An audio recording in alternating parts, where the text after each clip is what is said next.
Hello and welcome to Skynet Today's Last Week in AI, where we usually discuss AI news. But this is a special episode in which me and my co-host will go ahead and discuss the topic of AI risk and in particular AI X risk. So instead of talking about what's going on with AI, we'll sort of lay out the general topic and discuss our take on it. So hopefully people will enjoy that. I am one of your hosts, Andrey Kurenkov. For some background, I finished my PhD at Stanford, focused on AI recently, and I'm now working at a generative AI startup. And yeah, I'm your other host, Jeremy Harris. So I worked in AI safety for the last 3 years or so. The company I co-founded does a lot of AI safety policy stuff and some technical research that we'll maybe get into today, I guess.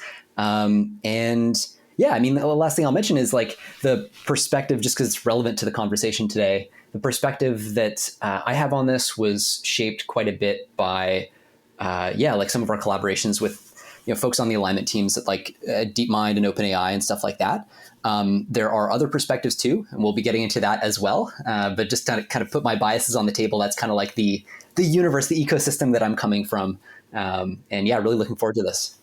Yeah, this will be fun. I think to give a little bit more background for people who maybe haven't heard these bits, basically what's been happening is we've been getting into mini discussions on and off while discussing news and whatnot. So we just figured it'd be fun to do an entire episode dedicated to this where we can get more into it. And we have slightly different takes. I'm also on the AI research community, but I present more of a sort of skeptical-ish side with respect to X risk. So it'll be kind of fun to compare our takes, I think.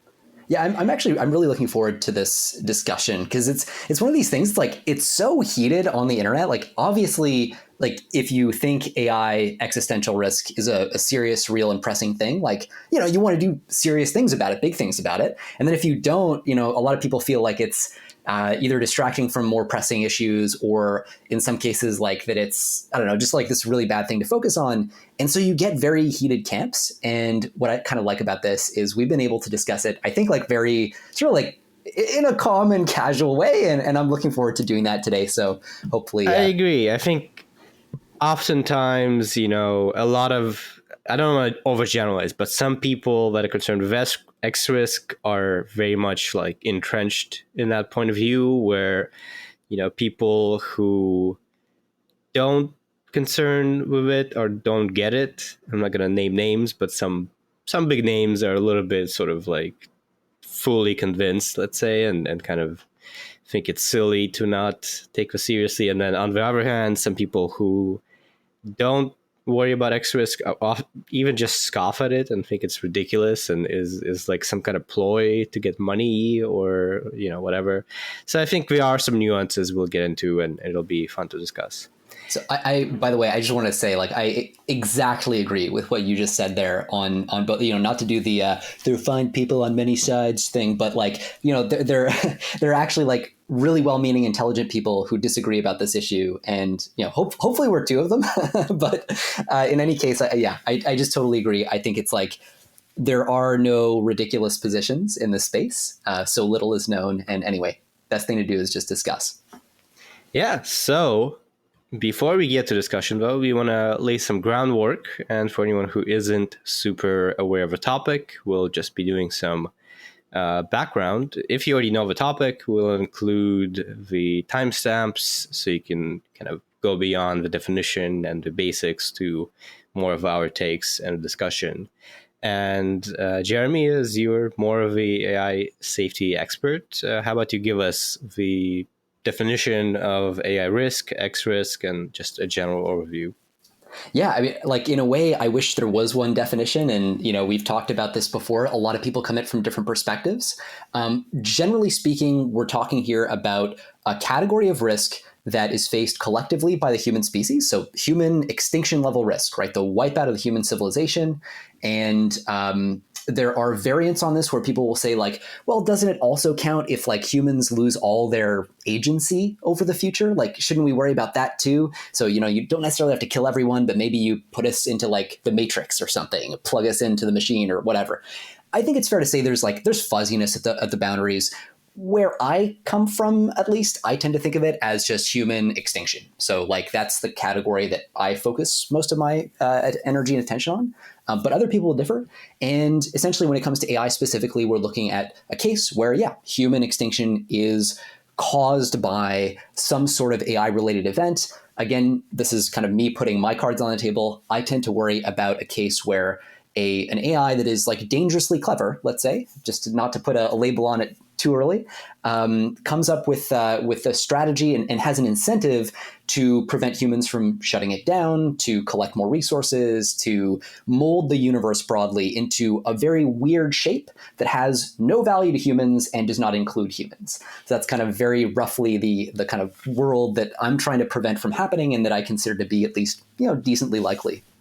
Yeah, and that's, I think, a pretty common definition of X risk is literally extinction risk. I think the X is for existential risk, so existence, right?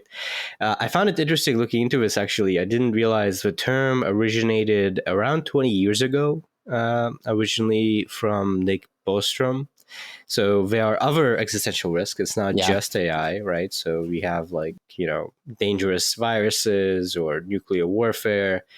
And you can think of it as extinction, but as you said, there's other takes too. So the definition I found in this article by there's the Future of Humanity Institute, there are a few ways to define it. One of them is the premature extinction of Earth-originating intelligent life, or the permanent and drastic destruction of its potential for desirable future development. So if we like are in a Wall-E future or in the Matrix, under that definition it also counts. For me, when I say X risk, I tend to think of it as like, not necessarily extinction, but even 5% of humanity being killed, like.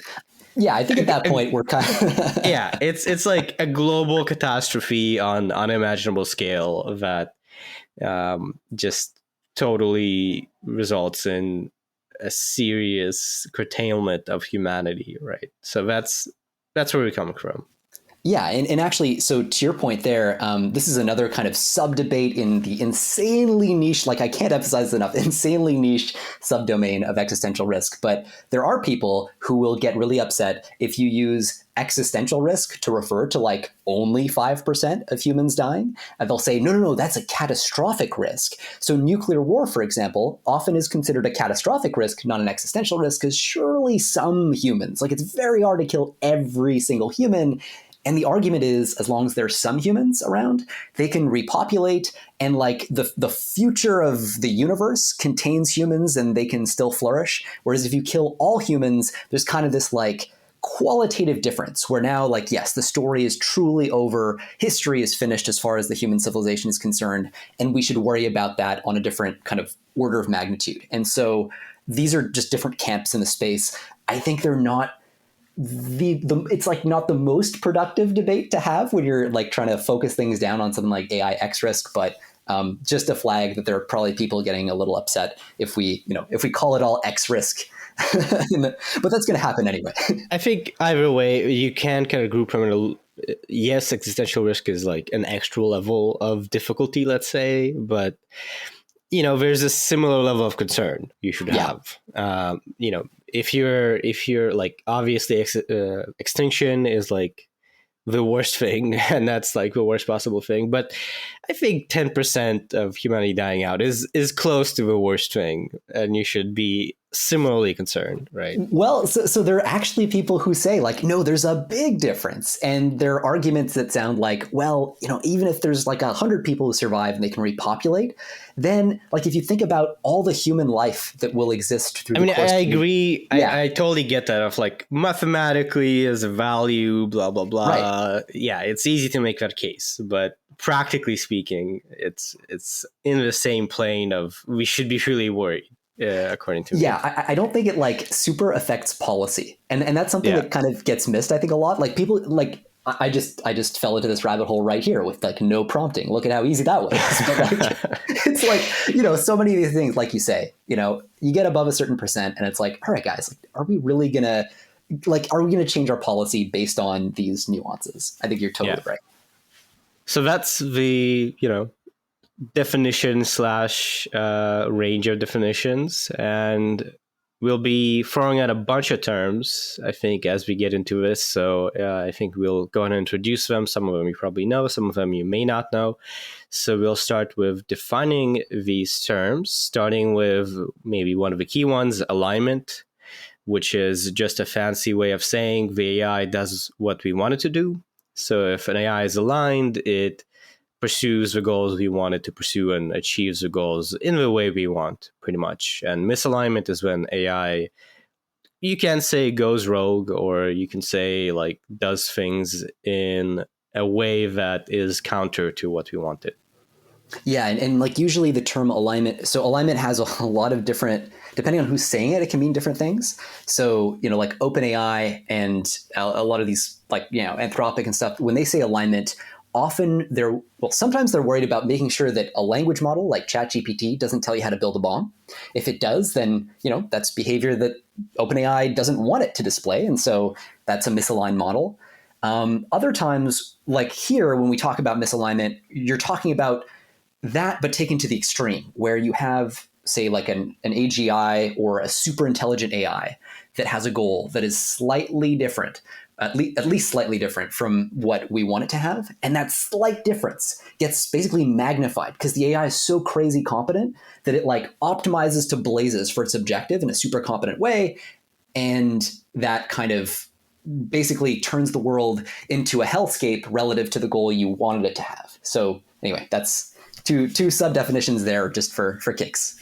Indeed, yeah. Like in the extreme, misalignment is a thing we worry about for sure, but also like we currently care about alignment as well. Yes. So that's one of the key terms. I think another term worth knowing about is intelligence explosion, which is this notion that once AI gets to a point of self-improvement, you can have this process that gets kicked off where the AI can make itself smarter, so it can very rapidly become super intelligent, like an intelligence beyond anything that humans are capable of. Sometimes it's basically like a god level intelligence.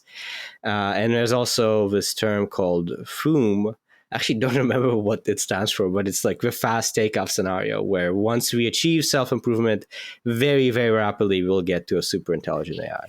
I believe this is a really good question. I believe FOOM just stands for foom, like the sound foom. Like it just, it's not. We live in a world of like llama and alpaca and like all these models that have crazy acronyms. This is the one goddamn time there's no actual acronym. Yeah, but yeah, no, you're right. So just to kind of like motivate a little bit the intelligence explosion concept, the idea is kind of like humans are able to make AIs, and if you think that eventually we'll be able to make an AGI or a super intelligent AI, then that kind of implies that we can make things smarter than ourselves. So then if we do that and we make a thing that's smarter than ourselves, one of the things that super intelligent thing will be able to do is make itself smarter because, well, we made it in the first place. So surely it's going to be able to keep that process going. So it makes itself smarter, which allows it to make itself even smarter and smarter and smarter. And you get this like insane closed feedback loop. That's kind of like very broadly, roughly what is going on there. And the FOOM comes from like this mind's eye image you can have of this thing just going like vertical and like exponentially getting smarter. And so FOOM, it just, singularity. Yeah, and with respect to that, a couple more things. So first, we'll generally be talking about AI agents. So there's broadly two categories. There's AI models, which are just sort of functions. So you give it some text, it outputs some text, and that's the extent of the AI doing anything. It's input, output. An agent is basically an ongoing process where the AI can continuously and autonomously perform actions by itself without necessarily you having to press a button for it to do something. It can continuously pursue some objective by itself. So generally, when we talk about concerns, that is with respect to AI agents that have some autonomy. And once we get to AI agents, often I think the concern boils down to specification gaming or reward hacking, which are kind of synonymous. They basically say if you give an AI an objective, which can be a reward in the reinforcement learning case, it will then do whatever it can to maximally achieve that objective. And these terms, specification gaming, reward hacking, basically say that often there might be a way to achieve that objective, not how you want it. So you don't actually get what you want. Like in a video game, for instance, we've seen when you train an AI, if there's a way to cheat, it will find a way to cheat instead of actually playing the game. And you can imagine this is kind of a concern, is if there's some way that involves killing all of humanity to, achieve whatever objective you have, then the AI might just go for that. Yeah, and like, so just to add a little color to the whole agent definition, one way, and this has, all definitions have fuzzy boundaries. We're going to run into that a lot today. But one way to think about the difference between like a model and an agent is that the agent has to deal with the consequences of its actions that compound over time. So, a model, like think of a face tagging AI model, right? You give it an image and then it tells you where the faces are in the image. That's it. End of story, right? There's no, okay, then this happens. Now what do you do? Whereas reinforcement learning agents, which are the other extreme that play video games, have to do like, make decisions, and then their decisions impact the environment, and then that changes, and then they have to make another decision, and so on.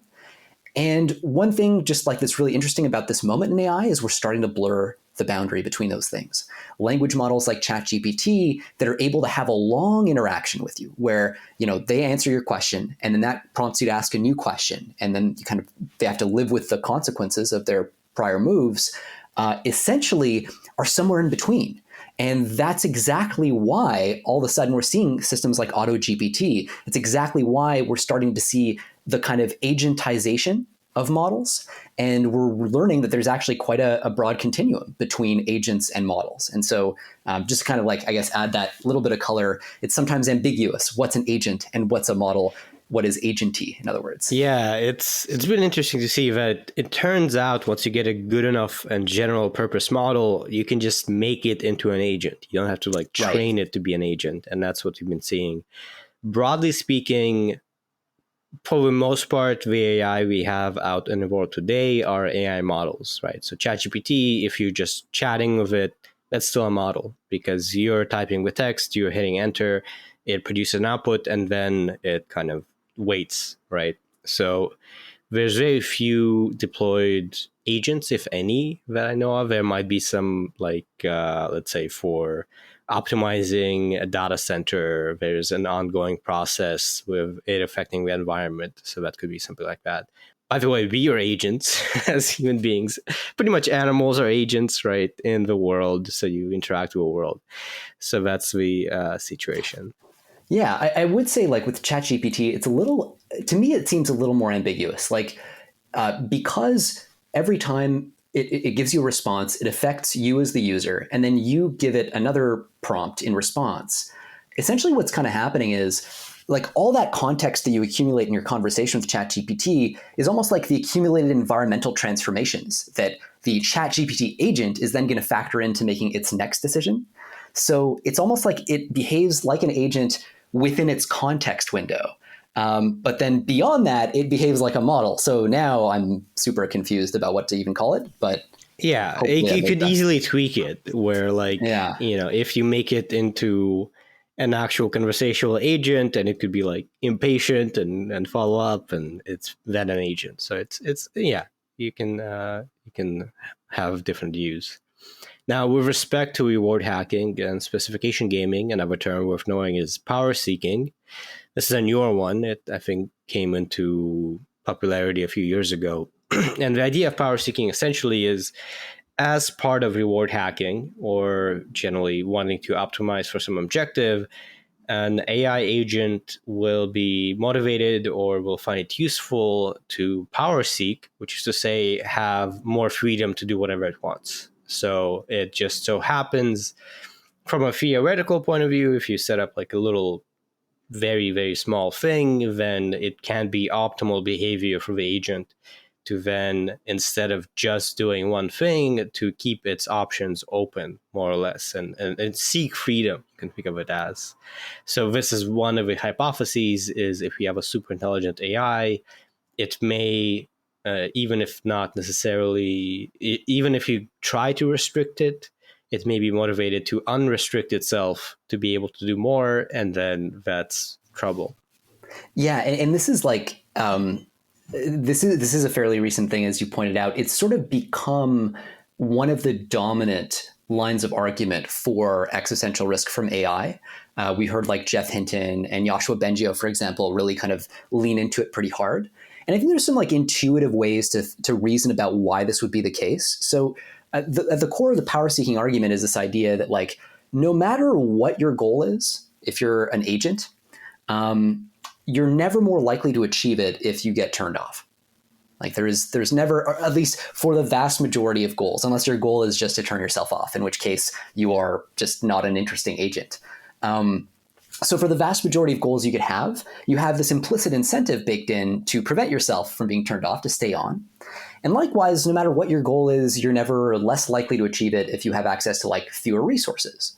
So you have this implicit incentive to collect resources. And again, to become more intelligent, because you're never more likely to achieve your goal if you're dumber. And so taken together, these become, and this is where we're bleeding into this next definition, which is instrumental convergence. But basically, this is the idea that like, no matter what your goal is in life or as an optimizing agent, there are certain sub-goals that you're going to consistently converge towards. You're consistently not going to want to be turned off. You're consistently going to want more control over your environment, more resources, more intelligence, and so on. And so these are sometimes known as instrumental goals. They're not your final goal. They're not the thing you care about, but they're a stepping stone on the way to that. No matter what I want out of life, I'm always going to be better off with $10 million more in my bank account. And so getting $10 million in my bank account becomes an instrumental goal to achieving whatever I want. And so there's a sense that you might expect these systems to converge on these instrumental goals in a repeatable way. No matter what their objective is, they're going to tend to want to seek power, accumulate resources, and so on. And so this is the phenomenon known as instrumental convergence. It's actually almost just another word for power seeking. It's the idea that these systems, highly capable systems, will always have an implicit incentive to collect power. And the only thing that prevents them from doing that is their limited capacity, their limited capability. The moment they're smart enough to recognize that they have this incentive and act on it, we ought to expect that they will. At least that's the argument behind instrumental convergence and power seeking. Yep. So the term there is referring to these instrumental goals which are made in pursuit of some particular end, but are not the end goals themselves. So as you said, kind of as sub-goals, as intermediate steps, you may decide to do this. And just to refer to it, it's worth knowing about this paperclip maximizer problem, which is one of the kind of early things. Don't take this too literally. This is kind of just a silly example, let's say, but this is one of the canonical things of, let's say you have an AI and it is tasked with producing as many paperclips as it can by some company. Well, the idea is, that if the objective is just maximize paperclip production, very quickly the AI will decide, let me just take over all the production capability on Earth and then produce nothing but paperclips. Then it spirals out from there. So basically the AI only cares about paperclips and it makes the entire world a paperclip factory, achieving its goal, but obviously not helping out humanity. Yeah, in this example, people actually debate to this day what it actually was designed to prove. And there's also debate about who really came up with it. Nick Bostrom is kind of famously used it in his book Superintelligence, which I think was in 2016 or something. And then, but Eliezer Yudkowsky, whose name will likely come up again today, I think is argued to have had something to say about this. But I think there's a debate over whether it's meant to show reward hacking or power seeking or another thing called inner alignment failure that we'll get to. But yeah, so the scenario is like one way to tell the story too is to say, you imagine this future, I don't know, 5-10 years from now, we have this AGI, super intelligent system, and you're working at a paperclip factory and you go, ooh, good, an AGI. Okay, we're going to use this to make as many paperclips as we can. We'll get rich. And part of the idea here is to have you go, what could possibly go wrong? This sounds like such an innocent objective. Like just make paperclips does not sound like it implies the end of the universe. And yet, it turns out that if you want to optimize for paperclip production, you do crazy sounding things. Like you realize, hey, I need iron to make my paperclips. There's iron in the ground. There's iron in people's blood. Oops. Like now you have this incentive to rearrange the molecules in people's bodies to do this stuff. And the argument is that most goals look like that. Most goals that we could give to an AI system, if taken to their extreme, if executed against by an arbitrarily intelligent and competent system, end up reshaping the universe in some insane human incompatible form. And so anyway, that's like part of the paperclip argument. I guess we could do a whole podcast on paperclips, but probably worth not doing. And one possible counterpoint to this, right, is kind of a intuitive thing of if AI is so smart, shouldn't it understand that it shouldn't do that, right? That's not what we care about. A smart AI should be aligned, arguably. And sort of related to that is this fancier term that is kind of known in the community of orthogonality thesis, which is basically saying that intelligence and the goals you pursue are orthogonal. So if there's a super intelligent AI, regardless of the level of intelligence, that is independent of the goals that it pursues. So you can have a super intelligent thing that pursues, I don't know, maximum paperclip, something that seems stupid, arguably. And the basic argument is just because you're smart doesn't mean you'll know not to maximize paperclips. And I feel like it's, humanity offers a lot of examples of this too. Like, Adolf Hitler was arguably not that dumb a guy. He was just like a complete psychopath and had a goal that was misaligned. Stalin too, and so on. And so not to like lean too heavily on those sorts of things, because that's obviously, you could argue for years about whether that's a good example. But yeah, just the idea that the goal is independent from the intelligence deployed towards the pursuit of that goal. So like you could get a very intelligent system to pursue an evil goal, or a very intelligent system to pursue a smart goal. And like you said, they're orthogonal. They're independent, in other words. Yeah, and I think this is quite relevant to this, newer term that also gets thrown around, which is Shoggoth. Yes. So Shoggoth is this fun term. So it comes from H.P. Lovecraft. It's this crazy fictional monster that is like beyond human comprehension. And the argument by a lot of people is we should think of AI intelligence as sort of alien intelligence that is really not akin to human intelligence necessarily. It's kind of an alien thing that we don't really fully understand. And so that's one argument for orthogonality is, yes, it's super intelligent, but it's super intelligent in this mysterious alien way that is not human-like, and we can't necessarily intuitively understand. I think that's a really good, by the way, you've done a really good job of like ordering these terms. And I think this is a really good term to add to the mix.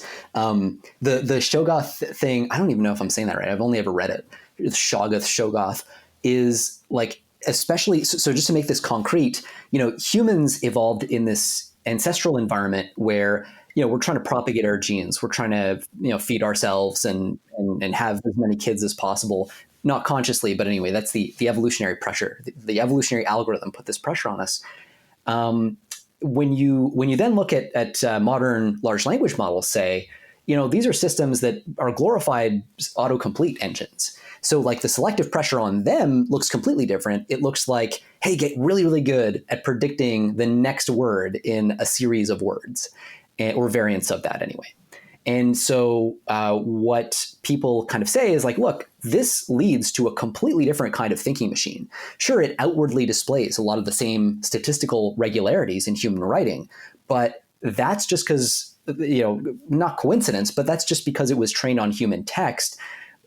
It was shaped, though, according to a completely different set of pressures than those that shaped human evolution, including, there's no competitive pressures. There's no collaborative pressures. Humans faced pressures to collaborate with each other, formed clans, like needed to learn things like honesty and deception, needed to learn things like, being able to create alliances and things like that, religious systems. None of that is baked into the training process, the pressures exhibited on a chat GPT, GPT-4 type system.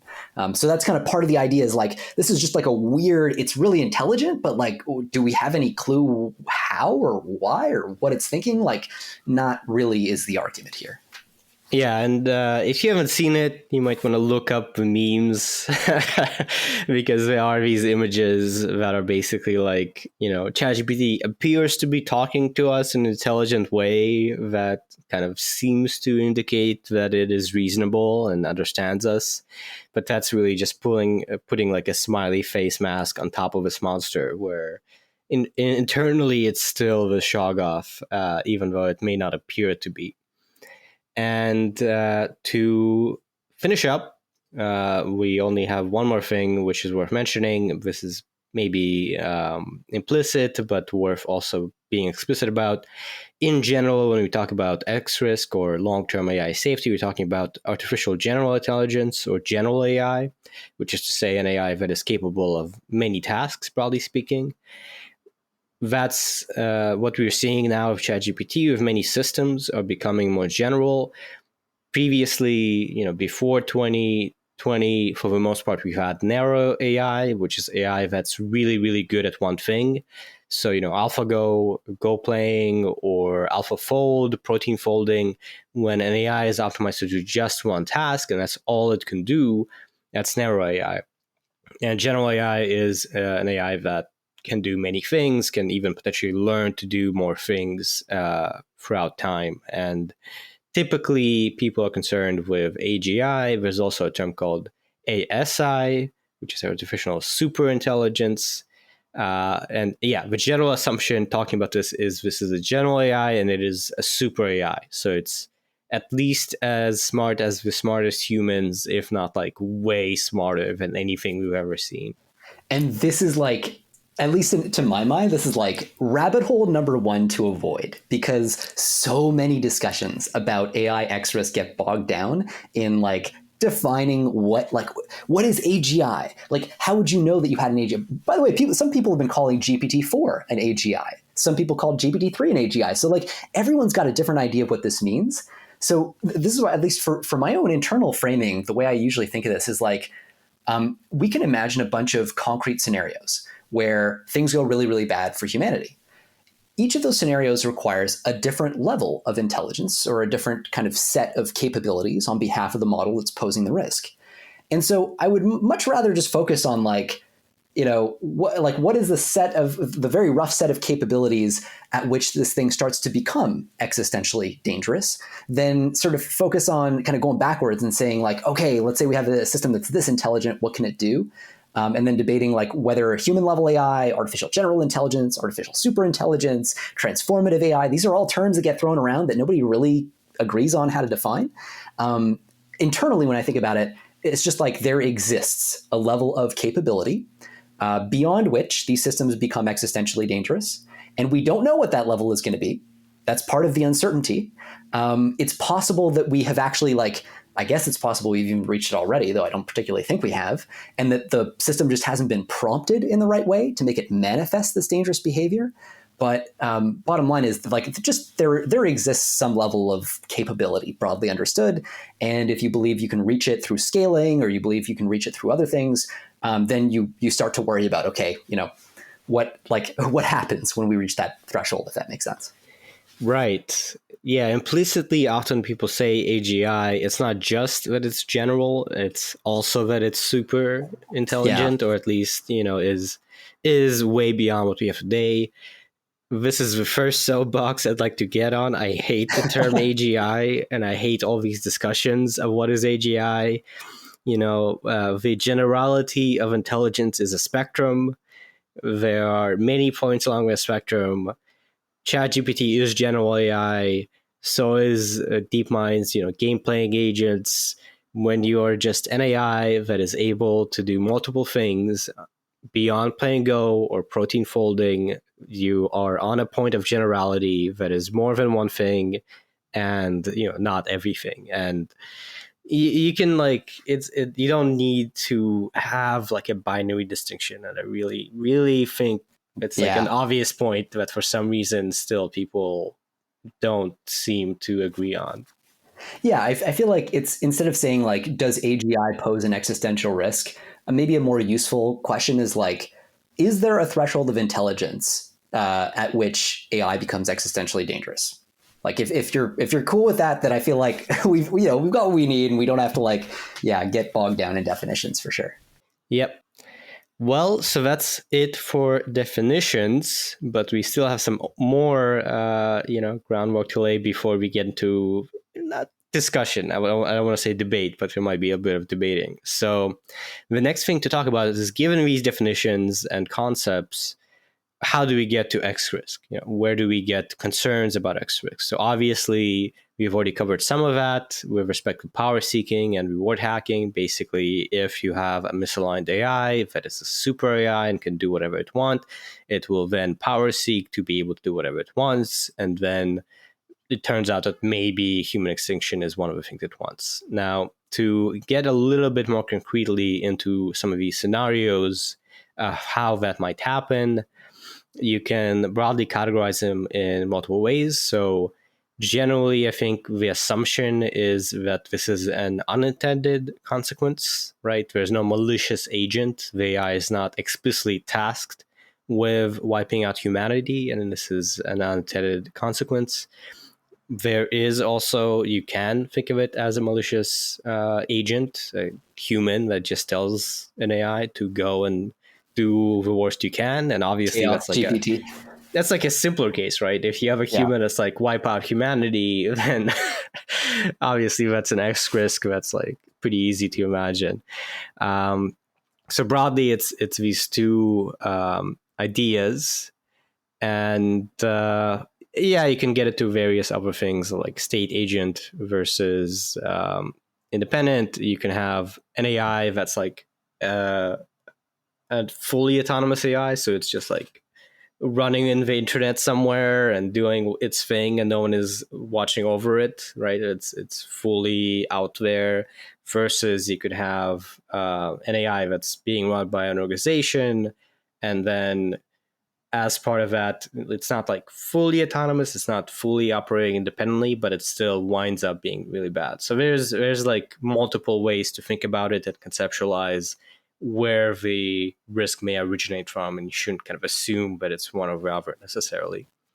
Yeah, and like, I think to kind of focus so I think all these things are legit areas to worry about. We saw Chaos GPT like explicitly be like a version of Auto GPT that somebody tasked with destroying the world. Like, that's cute and funny, but I think what it does serve as is an existence proof of the kinds of people who might take a system and just be like, let me see. I don't know why I sound like Jay Leno here, but give it a shot. See what we get, and basically like set their agent loose on the world. But I think like maybe for our discussion, let me know if you disagree, but it might be useful to focus on the kind of the innocent case, just because that might be the most controversial one, where it's like, do you think that a system that is just built with the goal of being helpful and harmless by a well-meaning organization and a well-meaning and competent team could pose an existential risk? Does that? I think, actually, I do think that it's worth thinking about the malicious case as well. So, because I do think it, in my mind, it might be even more worrisome. So there is malicious use case. It's not necessarily just wipe out the world. You can imagine, generate a mega biovirus for my warfare, and then leads to this. So there can be explicit goals to harm humanity that an AI is tasked with. And I do think that one of the scenarios that you can imagine is in a few decades, we'll have super AI and then anyone can run it on their laptop, let's say, right? And then I do think that's a much broader risk category where you could have people that just for the hell of it, explicitly set this goal, and that's a whole other thing you need to worry about. So to me, it's worth kind of keeping all this in mind, although generally the concern is with this unintended outcome. Well, so yeah, sorry. The only reason I was proposing that was I think we'll agree very quickly on the malicious use piece. Like, I very much agree with you. I think, as AI gets more powerful, essentially the destructive footprint of malicious actors that use it just grows and grows and grows. And then at a certain point, it just becomes unacceptably high. And so I guess I was trying to focus in on like, where is the crux of where we might disagree in the most interesting way.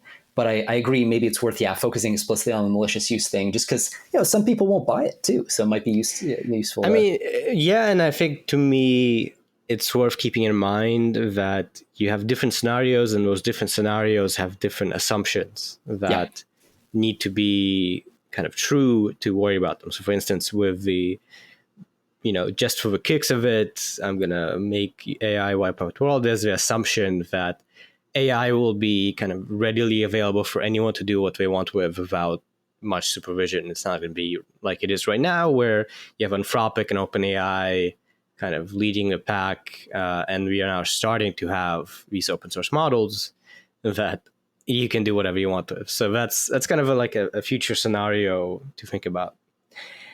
I do think, just to get a little more explicit, one thing that I think is useful is laying out, so we have this general idea of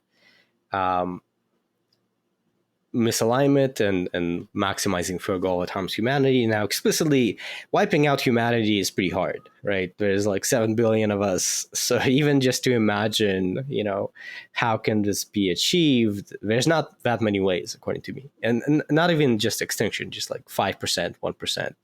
So to me, here are just examples I can think of the general categories of how AI X risk may come about. The obvious one is nuclear Armageddon. An AI decides to launch a bunch of nukes like it did in the Terminator, and that is 1% of humanity right there. That's an easy one. Another easy one is the robot army scenario. Again, Terminator, the Matrix. We have mass-produced military weapons, and AI can then take control and pursue its own goals. Those are the kind of easy sci-fi ones. Then we get into things like incredibly powerful biovirus, so incredibly deadly virus that then can kill a large swath of humanity that for some reason the AI develops and deploys. There's also the potential of a cyber virus, so kind of cripple all of human infrastructure by messing with our technology. There is another one which I think is pretty often in the mind of X-risk people, of certain X-risk people, which is mega lethal inventions beyond viruses. So, for example, nanotechnology that can, go crazy, or like some extra nuclear weapon that just wipes out everything. So this is like sort of science fiction-ish, super, super powerful technology that a super intelligent AI may develop. So broadly, I think these are the main source of ways you can imagine actually AI leading to people dying out.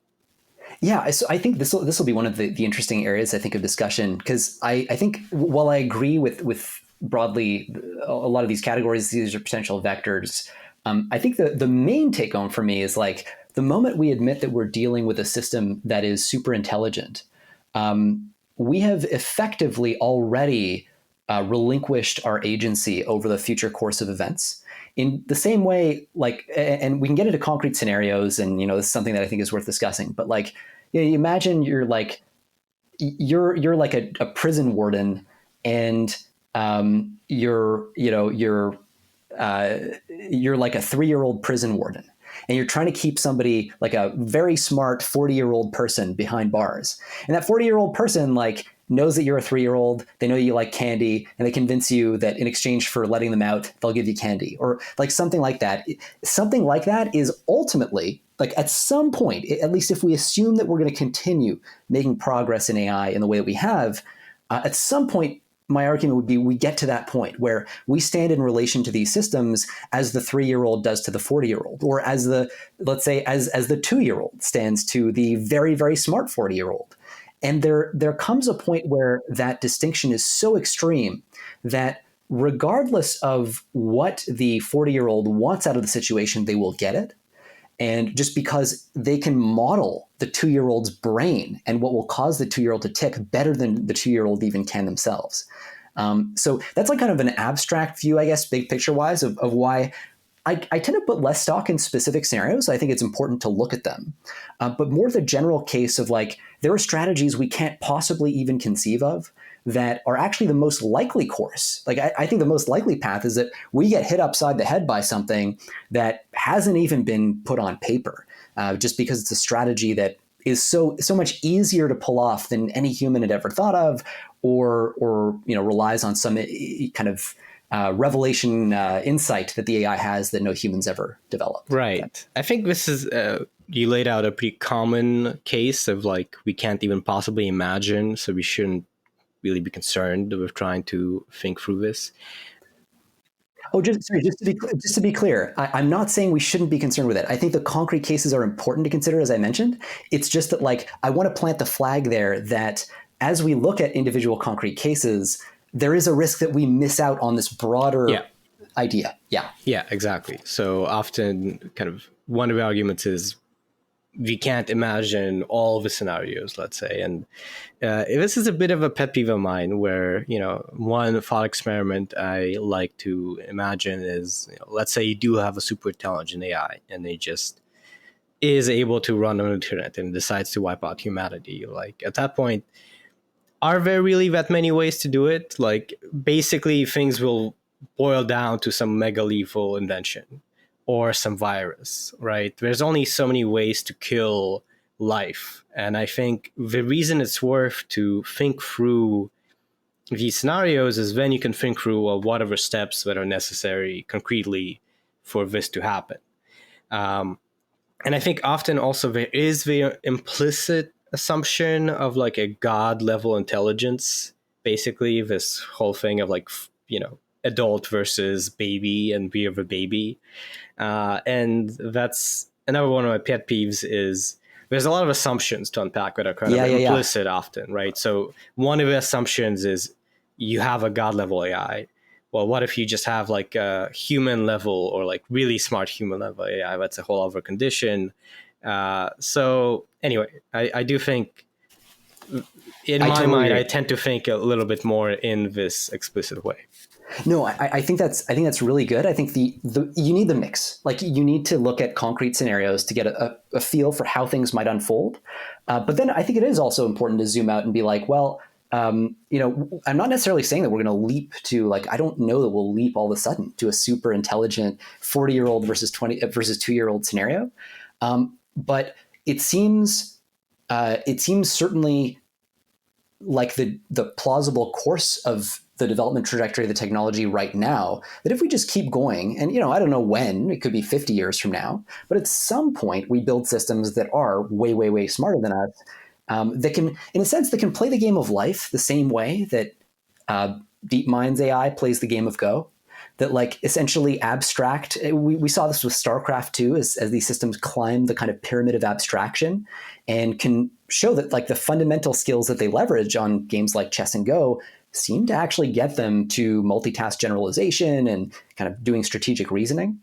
When it comes to the specific scenarios, like the number of different ways there are to kill people or to kill everyone, I think that action space actually is bigger than it might seem. Not just because, we fallible primates haven't thought of all the ways that we could kill ourselves or each other, but also because there could be many different steps in any given scenario, right? So you might imagine like an AI first gaining control over some local environment, then using that to deploy a different strategy that gets it, kind of bootstraps it to the next level of control, and so on and so forth, until eventually its concentric circles of control encompass the whole world, and then it can act in a more decisive and final way.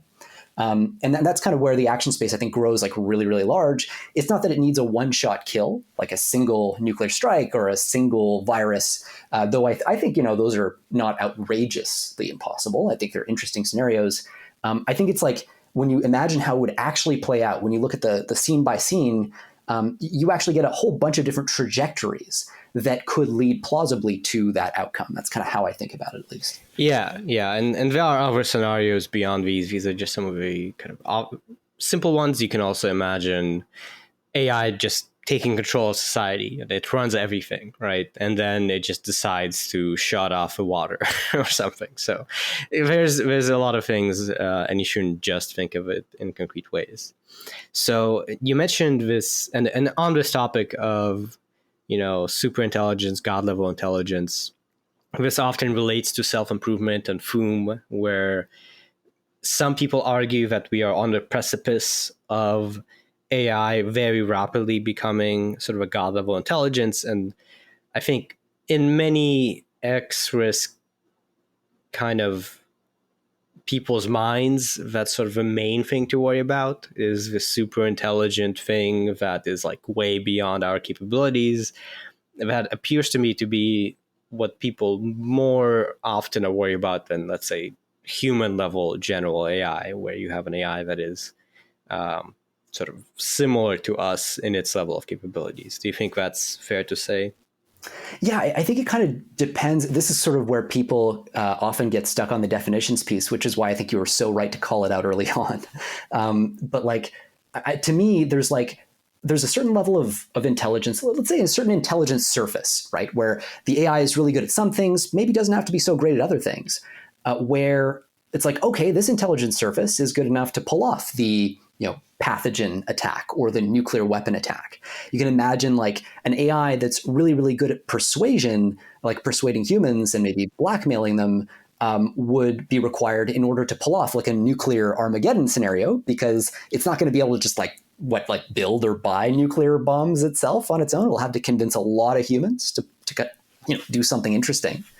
Whereas, for a different risk scenario, like, for example, I think a lot about hedge fund risk, like hedge funds that build very powerful AI systems that are given more and more access and autonomy to the internet. Like that ends up, for various reasons, I suspect, going through a different path and requiring a different capability surface. And so to me, the question is like, at what point are the general advancements that we're making in the capability surface of these systems, as we grow that capability surface more or less uniformly, at what point do we get to the point where that capability surface starts to overlap or reach the capability surface needed to pull off any one of these things? And so that's kind of why, to me, like the AGI that leads to human extinction via path 1 could look completely different from the AGI that leads to path 2, which is part of why I'm such a fan, to your point, of like concretizing at least to some degree, because you can at least start to think about, what's required to pull off some of these things. Yeah, I totally agree, and I think we are both on this point in agreement. I think in my mind, it seems like some of the leading figures in X-Risk are more on the like, let's only think about God level AI, or we'll have God level AI. But regardless, this may be a good segue to, so we talked about the definitions, the scenarios, and the broad point of this whole discussion, right, is, aside from just give an overview of a topic, is to give two perspectives and sort of lay out ways to think about it, to let you be able to think through of like, how concerned are you? How big of a deal is it to you? Because if you do think these arguments are plausible, then you should really worry about AI X risk. It should be like the thing that is one, that you really are aware of and maybe try to impact in making it not happen. So implicit in all of these definitions and these scenarios is there are certain things that have to happen, generally speaking, to be really worried. And that's one of the kind of implicitly, that's going to affect how much you worry about X risk, is how plausible do you think some of these things are. So one of them, obviously, is we do get to some level of very intelligent AI beyond what we have today. Generally, probably a lot more intelligent in some ways. It does seem like so far we're on a trajectory towards very intelligent AI, but that's one of the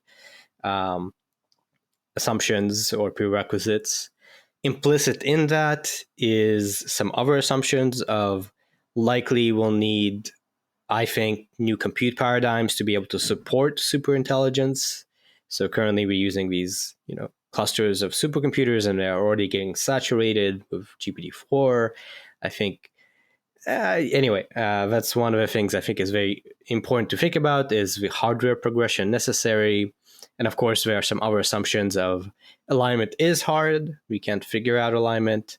And there is this kind of catastrophic orthogonality thesis, or catastrophic reward hacking or specification gaming that can happen, where it does turn out that there are simple objectives and we don't figure out how to restrict things or make it very simple to be like, okay, here's a space of things you might want to pursue and don't pursue anything else.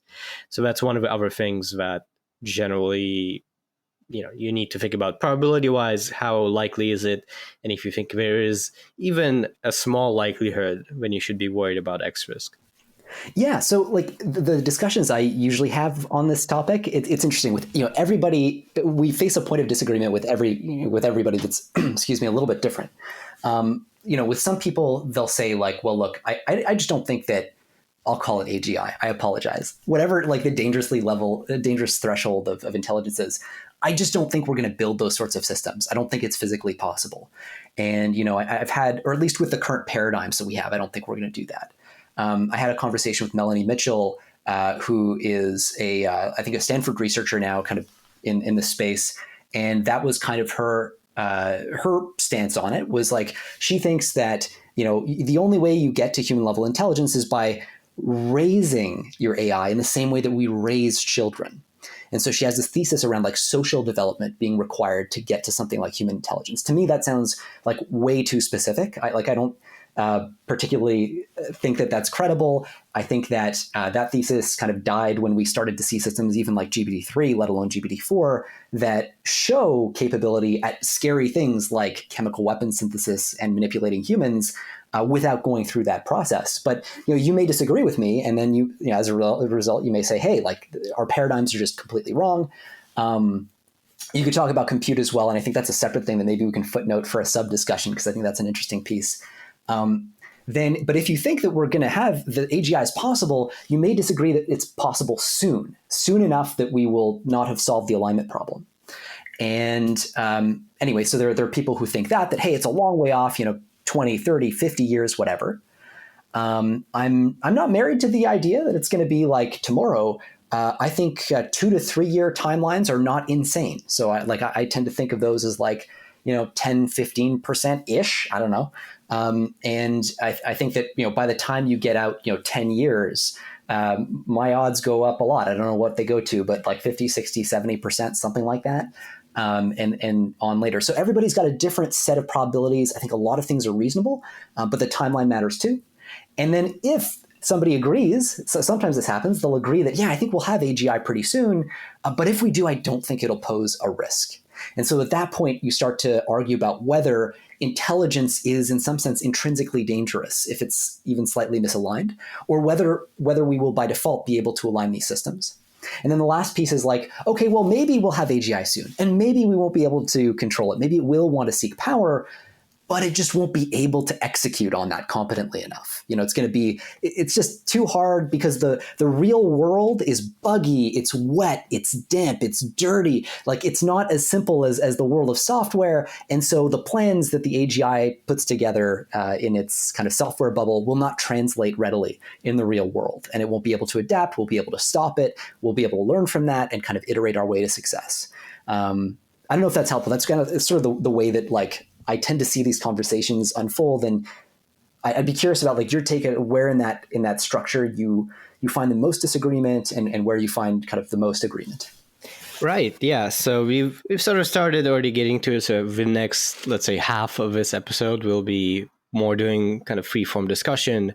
I think to start with, to get into the discussion, we can just sort of summarize our positions, which have been kind of hinted at, but let's lay out more broadly. So my position is I don't think X risk is ridiculous, but I do think it's, let's say, overblown, or some people who think it is sort of clearly a thing are maybe making a lot of assumptions that are wrong. I would say basically 0% chance within 10 years of Of AGI even or X risk? of X risk, Okay, cool. of like 5% of humanity dying because of specifically AI. AI is the main factor. I think 10 years, I just don't see it happening. And that's for multiple reasons. One of them is I do think I would assign less than 1% probability to super intelligent AI that's God level. So to me, there's a lot of arguments in favor of that. I think you, it's even an open question of whether super intelligent AI, intelligence is possible physically, right? There's physical laws that dictate kind of generality versus skill, blah, blah, blah. Then if it is possible, you require compute that I think is way beyond what we have today. Uh, and those are two cases. Even if we do get to super intelligence, I think within 10 years, there is that concern or thing of like, can it even do it? And I think practically speaking, it won't be able to do it if you try to think through the steps. So 10 years, I'm not worried at all. When you get to 20 years, 50 years, right, that's getting into the murky future where we just cannot know, Yeah. right? So I think there, it's kind of silly to say it's impossible. You can definitely define a scenario that has greater than zero probability, right? And if this all winds up going to probabilities of like, how likely do you think superintelligence is? How likely do you think that alignment is hard? All that. So broadly speaking, I don't have exact probability thresholds or whatever. I'm still not too worried about 20 years. And I am in the camp of like 50 years is so far out that we can't even Yeah, who knows? imagine anything. And I think in terms of thinking about things, being concerned about things, like discussion, it's more productive to think about not X risk, but more concrete AI safety concerns of militarization of AI, of surveillance, of auditing, etc. And as a byproduct, 50 years down the line, I think that will kind of basically be what we want anyway for X risk. So broadly, I am in the camp where I don't dismiss it entirely, but I think it's in the near term, not something to be worried about. And in the long term, something that we can't even conceive of trying to address. So we are better equipped to address the current day concerns that deal with alignment and ultimately will play into X risk. Actually, I think that first bit there about other risk classes that we ought not ignore on the basis of this is really important. So maybe one thing to highlight as I sketch out my position is, like I definitely would not be a fan of saying focus on existential risk to the exclusion of other things. So in particular, I join you in being worried about militarization. I join you in being worried about weaponization, malicious use. And all those scenarios, and even just like kind of more mundane accidents that might happen, self-driving car crashes, adversarial AI, all that stuff, super, super important. So my view on this is, again, you mentioned percentages. I really like that. Maybe this is the kind of like policy wonk in me, or the person who's had to deal with a lot of policy people in me. But I'm a fan of like staking out a tent. So I have this tent where I think if you view in the next 10 years, the odds of being like anywhere between 10 and 90% for existential risk from AI, if malicious use doesn't get us first, or if something else doesn't get us first, then I think we probably don't have any fundamental disagreements, right, for the purpose of actually doing stuff, right? So I think that's what makes this discussion quite interesting, is that because our percentages are so different, I can definitely imagine you rejecting suggestions that I would make for policy on the basis of those probabilities. You'd be like, yo, come on, man. Like, if I'm sub 1% here, I'm not going to be okay with, like strong controls, for example, on cloud compute access, things like that, right? So that's, I think, one kind of framing piece. So at my level, I think, first of all, I suspect that progress in AI is going to accelerate and not decelerate. I think back to, like 2019, people were talking about essentially the idea of something like GPT-3 being impossible. It really was like science fiction when it came out. BERT, which was kind of like the closest model that we had that could kind of mumble through a sentence or two. GPT-2 also, kind of belonged to a similar category. And then all of a sudden we get GPT-3, and then, we're just 2 years down the line, we get GPT-4 and so on, and then frameworks and so on. So I think what's happened is not only are we consistently surprised by progress in AI, and this is something that's been documented. Like AI researchers will make predictions and they'll be like, yeah, for example, I think solving this math problem, this is like 5 years away. And then it gets done within like 3 months. This is like a classic example that gets cited. I think that's a factor. I think another factor is scaling actually, I suspect, is going to get us further than most people think. I see the decreasing cost of compute as something that's likely to kick in over the next 2 to 3 years as alternative strategies come online as well. Things like Cerebras and things like TensTorrent, strategies for like kind of bandwidth between chips communicating on a board or whatever, radically potentially accelerating compute and making it cheaper. I do see compute as kind of like the key resource that drives progress in this space as much as anything. And I think there's just so much low-hanging fruit for improvements in these systems. Another aside I would make on the compute piece is like the vast majority of processing power in the market today goes to inference, goes to delivering the outputs of these models to customers. I think if you divert anything like a good fraction of that to training, you get a massive lift. Like you could get an order of magnitude lift pretty easily from just kind of shifting those resources around. So I think like for various reasons, I think just I'm more bullish, I guess you could say, on AI progress generally over the coming, not just 2 years, but also 10 and so on. And that's part of what plays into my views on timelines. On the actual execution of these things, and the limiting case, like physical laws you mentioned, do limit how much intelligence you can get out of a system. This is true. You can look at how much processing you could cram into, for example, like Planck scale, which physicists often refer to as like the smallest scale that may be physically relevant in the universe.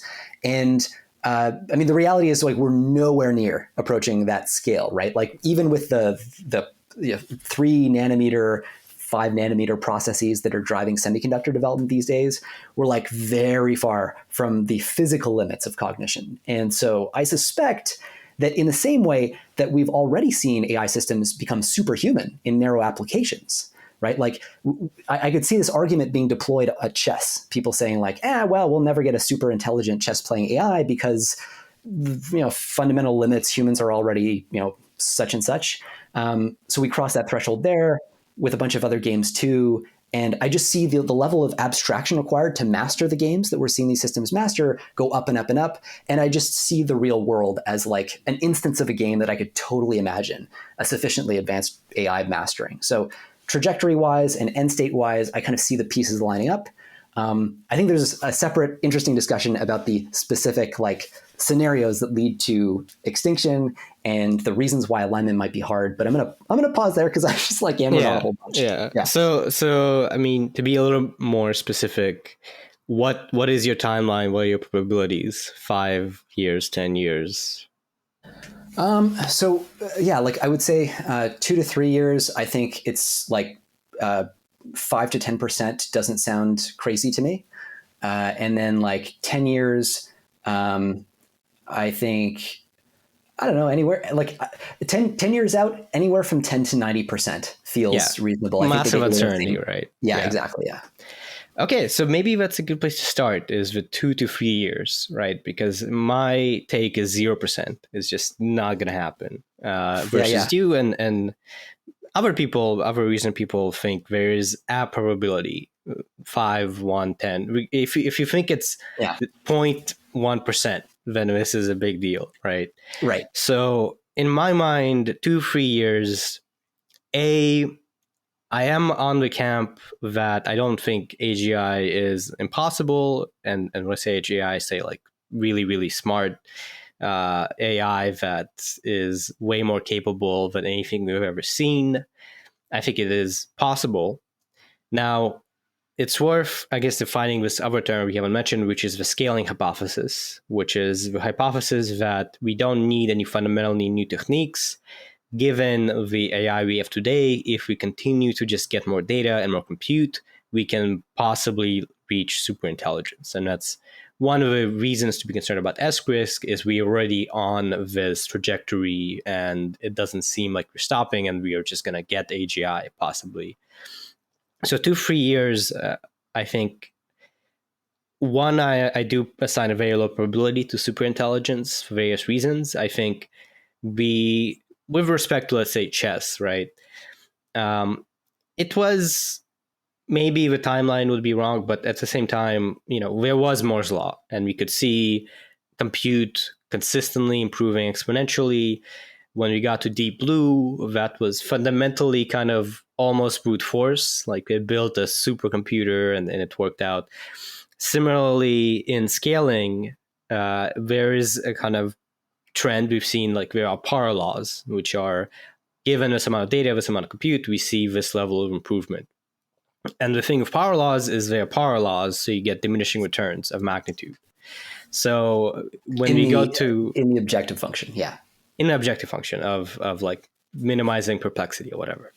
So one, I think 2-3 years, I think super intelligence is very, very, very unlikely.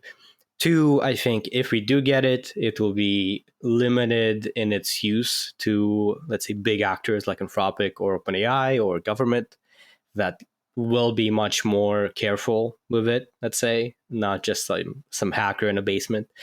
So I think, and you can restrict an AI, right? If you are being mindful, you can say, here are your API calls. You can't do like various like random HTTP calls or whatever. So you have that. And I think the alignment piece in the near term,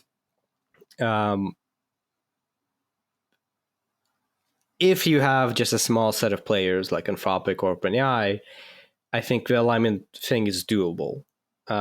It's much harder when you get to a broad thing of an AI just goes out on its own, or you have a hacker in a basement. But alignment with a small set of, let's say, responsible players that are informed is not that hard. So to me, 2-3 years. Also, we don't have, even beyond all of that, if there was an AI that wanted to kill everyone, I just don't see it happening, right? Because there's no robots to hack. There's a lot of physical infrastructure to have factories, to be able to manufacture nanotechnology, etc. So even if we had a malicious AI that was given free reign to do whatever, I don't think it would be able to do anything in 2-3 years. Okay, so there's a lot on the table there. I'm just going to try to peel back a couple of layers of the onion the way I see them, and it'd be interesting to see what you think of this. But so first of all, in terms of the idea of a small number of actors, and alignment is easy if it's OpenAI, DeepMind, Anthropic, let's say, doing this. I think one important thing to flag is like open source has consistently been about like a year and a half behind the cutting edge. And so I think whatever Anthropic, OpenAI, DeepMind can do, like this year, plausibly gets open source like within 2. And so, if it happens in those labs, like they start to worry about, well, when is the open source replication going to come? And part of this is a reflection of the collapsing cost of compute effectively. Although processors, as we talked about on the podcast a lot, are getting very expensive, compute overall is both getting cheaper and is and more abundant, I should say, and is being leveraged more and more efficiently. So we're seeing algorithmic improvements, compounding compute improvements, compounding data improvements. And so that's part of the reason why I see scaling kind of going very well very well for capabilities in the coming years. I think one thing too that's really interesting about the question of like power laws and a kind of plateauing returns, if you will, is it is a power law in the loss function, in the optimization objective. So the thing that actually like gives you, in a sense, diminishing returns is this perplexity score or the entropy score that the model gets. In other words, how good it is at doing autocomplete, how many mistakes it makes. It's not super clear though that like how that score maps onto actual capabilities. So the key question is like, how do you take a metric like the power law kind of loss function and map it onto, okay, this system can deceive humans. This system can design effective long-term strategies, plan over long time horizons. Just really quick to that point, just for context of a listener, when we say loss or we say perplexity, that's basically for language models, like how good are you at autocomplete? Right. So you're saying we can predict how good the model will be at autocomplete, but what does that mean in respect to actually doing stuff? Right. Exactly. Yeah. It's a great clarification. And so for that reason, I think like a lens that's maybe more valuable in factoring the risk calculation in is looking not at the loss function, but just at like the actual capabilities, demonstrated capabilities of these models. So we went from, GPT-3 that was like pretty impressive, but could only write coherent text on the order of a few paragraphs and would then ramble off and, not that great, to GPT-4, which again, I think is worth flagging, like is able to persuade humans to solve CAPTCHAs for it, as was tested in their kind of internal documentation, is able to design long-term plans, is able to help people figure out how to convince other people to do things for it, is able to do all kinds of things that one might associate with a takeover scenario, the kind of skill set that you would imagine the system requiring and leaning on to do what it needs to do. And so I think when we look at it through that lens, the story of the last few years has been one of alarming increases in precisely the skill set that would be required to pull off a takeover. The design of drugs, the design in particular of deadly drugs, the development of a kind of autonomy, even through systems like AutoGPT. Basically, you take a system like GPT-4 that has one capability surface, and you just make a tiny kind of infrastructure tweak, and then all of a sudden you unlock this like autonomous behavior. Right? So imagine how many other low-hanging fruits like that exist just trivially in open source that take this model that already can manipulate human beings, can design drugs and so on, and then give it a much wider action space, not to mention what happens when we start connecting it to APIs, third-party services. One key dimension of that too, right, which is maybe more niche and kind of less appreciated more widely, is like when you plug a system like GPT-4 into a calculator, for example, you're allowing it to offload an awful lot of the memory it would have to store in its context window to that calculator. So you're effectively increasing its context window length. You're allowing it to kind of outsource computations, if you will, to that thing. So the more systems you plug this into as well, the more you broaden that action space and increase effectively its long-term planning ability. And so when I look at the past 3 years through the lens of capability, I'm like super alarmed. At that point, I'm like, wow, like it really seems like not diminishing returns at all. It seems like we're just kind of climbing that hill, and the number of X's besides the boxes that have all the skill sets that I imagine would be needed to do something dangerous is really increasing fast. And I'm not sure how many more boxes need to be checked before we get something dangerous. I guess that would be. Right. Yeah, that's some good points. And I guess to flag it, right, in these discussions, ultimately, a lot of this is just gut feeling, right? We just don't know. And so some of these things, for instance, compute, I can respond and say, it's true that open source has been kind of tracking the GPT-4 type performance pretty quickly. And now you have to kind of lay out your assumptions. And these assumptions are not based on facts. They're more just like loose, informed guesses. So my assumption would be, if we really need to get to, worrisome AI, then we would need an order of magnitude more compute at least. And then, yes, we have some improvements with compute, but at the same time, the Moore's law of GPU improvement is dying out. So in the like power law of compute improvement along the paradigms that we have today, we can see that we are sort of flattening out. So and regardless, still, you mentioned the capabilities of GPT-4, and maybe GPT-5 will be way better at those capabilities. But to me, with that set of capabilities, I still cannot fathom how there could be a catastrophic, worldwide event from a GPT, with its capability to convince people, to plan, blah, blah, blah. Still, I cannot see a sequence of events that leads to any sort of X risk. Okay, so there's that concreteness piece that maybe we can park just for after we get through the abstract stuff, like how Sure. would a GPT-5? But I think it's a great point. Just to be clear, like it's just you made a lot of really good points. The first piece on the diminishing, like the idea that okay, we need maybe 10x more compute power to get to that existential or whatever threshold. I don't disagree. Like I totally agree with you on the gut feeling thing. I'm like, yeah, maybe it kind of depends on the architecture and what kinds of efficiency improvements we get. But on the Moore's law piece, I mean, I think we actually are seeing a continued acceleration in the effectiveness of processors as people come up with innovations not at the level of chips or chip fab, which is kind of we're approaching the sort of like subatomic limit of how fine your resolution can be in the manufacturing process, but rather at the level of like chip design. Like next generation chips, like the ones we're seeing being developed by Cerebras, for example, or Tens Torrent. Those are like, we're seeing already some of these things handling like GPT-3 style workloads where they train GPT-3 in like an hour. The H100 is another example of a really big leap. Like that's so the H100 alone is 4x better than the A100. So really, we're looking at like 1.5 improvements of that order of magnitude to get us to that 10x threshold. I don't think that 2 years is at all out of the question for something like that. And that's where I kind of get like to, okay, yeah, we are 10x plausibly in 2 to 3 years. So yeah, you get a little bit, I don't know why I'm doing this stupid Jay Leno thing. I watched a bunch of his content recently. Sorry, Jay.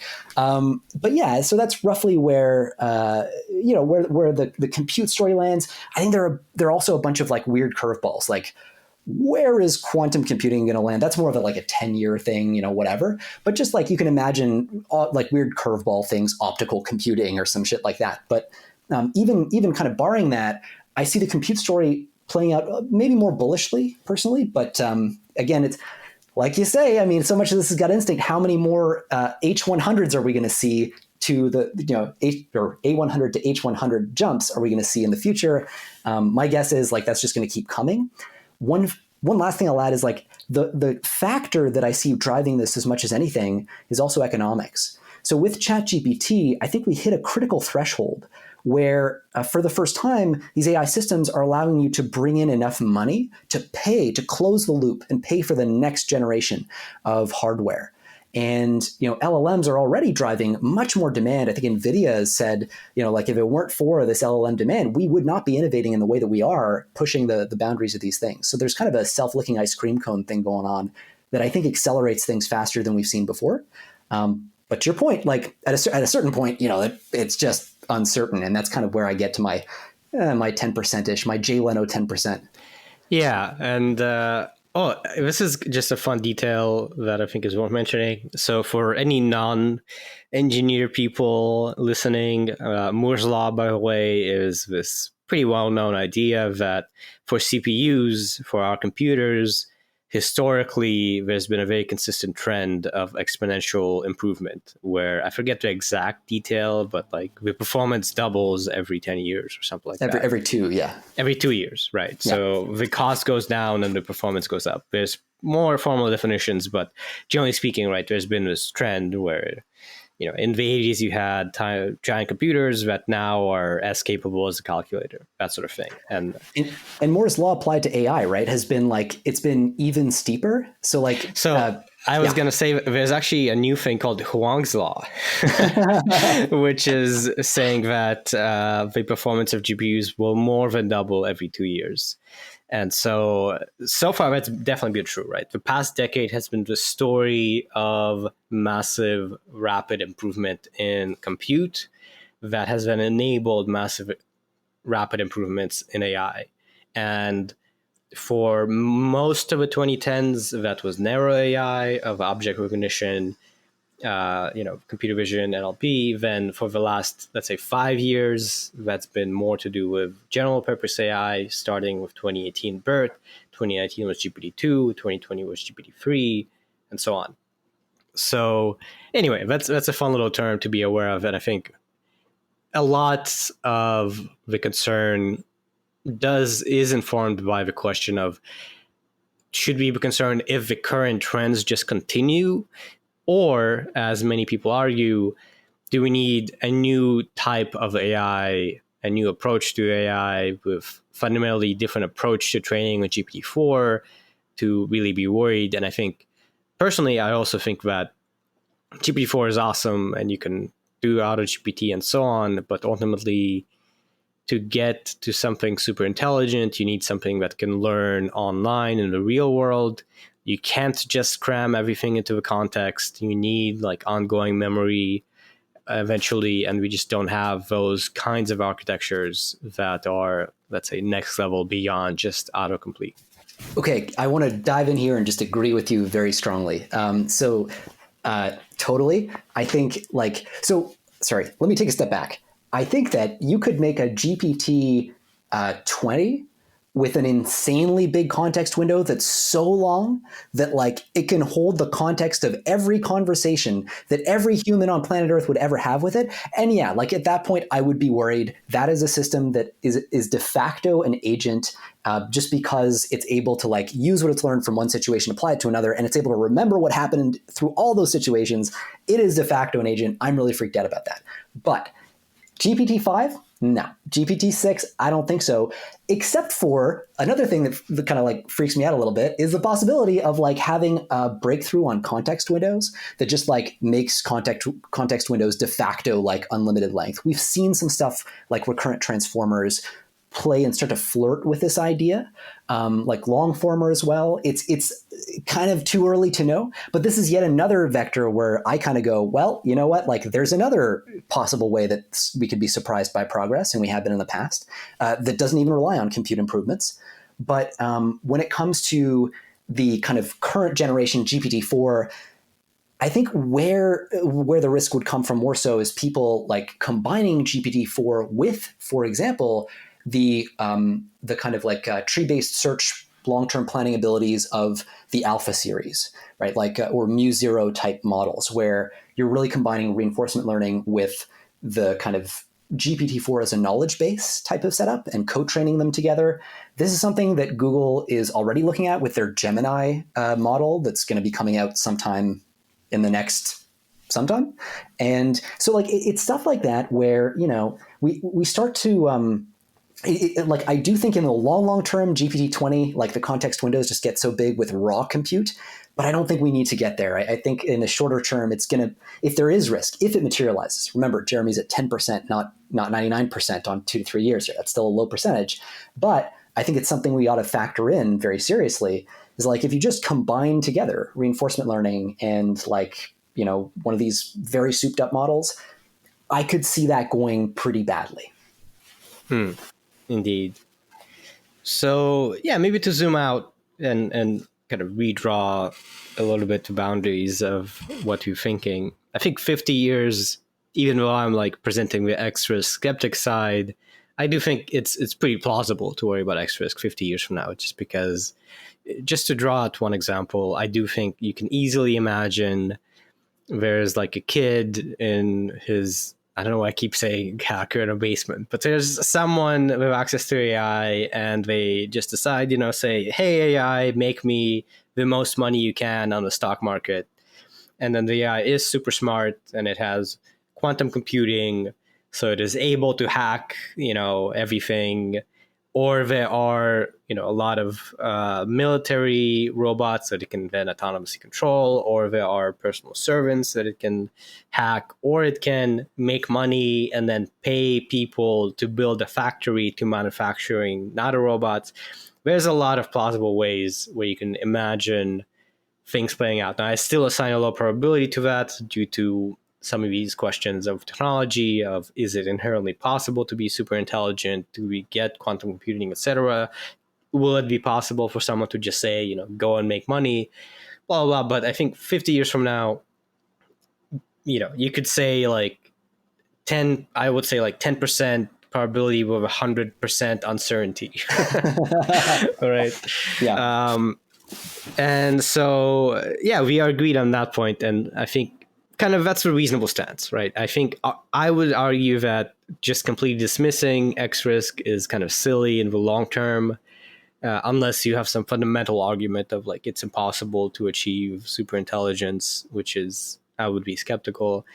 But yeah, I think to me, the question and the kind of discussion point is more in the near term of think people like Yudkowsky are like, oh, in the next 5 years, everything will blow up, So whatever. for what it's worth, like I think the next 5 years, everything will blow up is like a very credible, very plausible position. But I also disagree with, and like for the reasons we discussed, like I look at the set of capabilities that like, GPT-4 has over GPT-3 and 3.5 and so on. And just like kind of at a certain point, my temptation is to draw straight lines between 2 points and say like, okay, if we just project this out, like how many more skills would GPT-4 need before you start to go, See, but that's interesting to me, because if you draw a straight line, to me, fundamentally, GPT-3 and GPT-4 aren't that different. Like, Interesting. GPT-4 Okay. is better at conversation and being human-like and whatever, but it's not fundamentally different. So GPT-5 will be better at writing emails and convincing people. It has that level of capability, but this level of capability that GPT-4 has, if they get better, I still don't see any path to X risk. That's super helpful. So yeah, I think it's like some of the things that, and a certain point, this gets to like you said, the gut instinct. But some of the things that make me think of GPT-4 as more dangerous certainly include persuasion, which GPT-3 was like a lot worse at. Theory of mind. So people run tests on it to show that like, hey, it actually seems to be modeling people's beliefs, their hidden beliefs, a lot better. In fact, GPT-3 was kind of useless at that. And a big one for me is also tool use, right? Like we see these systems, GPT-4 in particular, just be able to like almost seamlessly use tools with very minor fine tuning. And that is, I think, a really big step in the kind of increased action space of the models. I think at a certain point, like, GPT-4, like, do you suspect that there is no point, for example, at which the GPT series would like develop the ability to design pathogens? So I have this kind of theory, belief, whatever, gut feeling, that there is an inherent trade-off in generality and capability. So AlphaFold can fold proteins. GPT-4 cannot. GPT-4 was trained on protein data or something, right? And so when you take into account memory, when you take into account context windows, when you take into account generality, I think that's kind of a question of God level intelligence, really. Is like, can you be capable of modeling physics to the point of creating nanomachines or chemistry? And I assign a very low probability to that, because I do think there's an inherent trade-off in generality and capability. Okay, so I actually that's really okay. This is so useful. I think that's probably as much as anything then maybe the crux of our disagreement. I see things like so one of the pieces of evidence that I think is interesting here is positive transfer. So for people listening who are like, what the hell is positive transfer? If you flip back like to, I don't know, like a year and a half ago, Google DeepMind, they put together this model called Gato, and Gato was like trained to do 600 different tasks. 450 of them it could do half as well as a human expert. And so it was kind of like considered the world's first sort of truly generalist system. But one of the things that they found with it was it exhibited this trait of what was known then as negative transfer. So if you tried to increase the number of things that you were training it to learn, it would actually like get worse. Like it wasn't able to, let's say, benefit from what it had learned on the first 600 tasks to help it learn the 601st. It just got overwhelmed, basically, roughly speaking, not to anthropomorphize or whatever, but for time purposes. What we've seen since then, and like one of the big arguments that was made at the time was like, look, negative transfer, this is something we're never going to get over. Like this is a fundamental trade-off. And what we've seen since in systems like the Palm series in systems like, in fact, GPT-4 shows some of this, is a switch now to positive transfer. So now all of a sudden, it actually becomes easier for these systems to like learn the next marginal task. And I think that has to do with another kind of compute threshold, much like the one that brought us from the kind of GPT-2 to GPT-3, where you go from this system is a glorified text autocomplete to all of a sudden, whoa, like where did that come from? The system can translate languages, it can write essays, it can write code, like where did that come from? I think this is another one of those thresholds of like compute and data where you actually have like the system benefits more than it loses from adding new tasks to the mix. And so you get kind of breadth and depth in the same way that I would argue humans work out like in that way, right? If you're a physicist and then you're trying to work on genomics and design a pathogen, you get to leverage a lot of that prior experience to make you much faster at doing that new task. Again, I mean, this is like gut instinct at a certain point, but that's part of my, yeah. Yeah, this is interesting because, I mean, that is a very important point of do ultimately, as we get more general, do you get better or worse? So there is a bit more kind of empirical basis for this, where in the domain of computer vision or more narrow applications, it's been found that some tasks are positive transfer and some negative transfer. It's a mix. Yeah. And so I think we have seen some positive transfer with, you know, kind of things that are broadly related of language and things like that. But I think it's always going to be a mix. And if you go to like protein folding and at the same time you try to do like tax write-ups, or like you can easily imagine two tasks that require very different skills. And ultimately there's so much information to encode, so many processes, so much compute, that I think it has to be to some extent negative, because you're trying to encode everything in your weights. You require more knowledge, a lot of knowledge required for protein folding, a lot of like processing capability that is not necessary for, I don't know, like modeling the aerodynamics of an airplane or something on that front. Right. Like, yes, there's some physics, but I think it's an important question. And maybe everything is positive transfer, but I think it's ultimately going to be a mix, and that inherently limits how super capable you can be at multiple things. Yeah. And Okay, humans can't be super capable of many things, but that's because we are lame and we have to learn instead of just being trained, right? Yeah, that's part of it. I think like the naive person in me wants to say like, well, yeah, but the issue with humans is scale. Like if you just scale this more, and I would see the same as like for positive transfer, as we've scaled systems more, the positive transfer has emerged in precisely that process. So that's kind of where I sort of go like, we've literally seen tasks that showed negative transfer in the past, the very same tasks, and yet with more scale, all of a sudden, boop, positive transfer. And so that's where my intuition around this comes from, is like seeing things that previously were, exhibited this phenomenon and now don't. And we're even seeing that across modalities. So for example, like systems like language models exhibiting positive transfer when then applied to vision problems too. And I would argue that that's because the language model is developing kind of a very robust world model that increasingly starts to approximate an understanding of things like physics. And to the extent that it does that, it can then essentially kind of compress most problems into a much more digestible form that it can then chew on and reason about more efficiently. I think that's, at least in my mind, that's where the positive transfer mechanism actually concretely comes from. Yeah, it's plausible, I think, but it's one of these things of like you assign probabilities, and that's one that I would go low. But I do feel like going back to this question of like, I think it's maybe one of the crux of our differences is in the 5-year timeline, right? I say it's impossible. Even if you had a super intelligent AI that was able to run amok, there are some, like the most plausible thing I could think of is going back to your point of persuasion and manipulation. Maybe it could try to start World War III somehow by manipulating events and making humans kill each other off.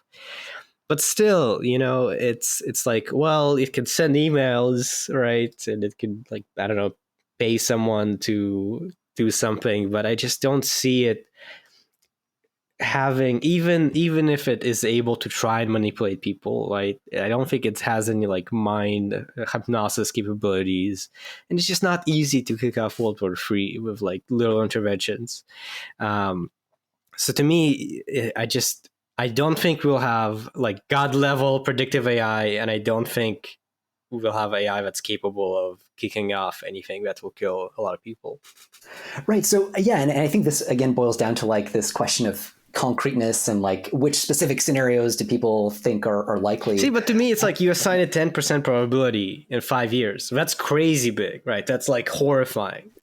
I agree that it's horrifying in its implications. I don't think it's crazy big as a leap relative to the demonstrated capabilities of a system No, like I'm not GPT-4. saying it is crazy. I'm saying 10% is so big, and it's Big crazy in the enough to sense of like warrant- it's horrifying. Yeah. Yeah. I totally agree. Like, yeah. I'm not like giving 10% and going like, hey, it's just 10%. It sounds really scary to me. And I might put it slightly higher, actually quite a bit higher, on the order of like 10 years. 5 years. I'm saying 10 for 2 to 3 years. And plausibly, I might even go a bit higher than that. But so one of the, we're thinking about like concrete scenarios and how hard it is to do this. One dimension of the action space is like also the kind of multimodality piece. So like just thinking about persuasion for a minute, there's like sending people, crafting phishing emails or like messages or whatever that are really compelling. I'm concerned about that. I think when you combine that with things like photographs that are generated by the system, video that's generated, audio that's generated by the system, faking calls, like anything that we see malicious actors do today, like these fake kidnapping recordings that were terrifying that we talked about on our last episode. We now can start to imagine the AI system deploying those strategies in service of its objectives. And then others that we haven't thought of. And to me, like that action space is like so vast that when I think about a system, especially one that's been augmented with any kind of long-term planning capability, like a mu0, like an alpha star or whatever, that's kind of where I go, okay, you start to put these things together and it's not clear to me that it's going to happen. Like again, 10% is 1 out of 10. It doesn't happen most of the time.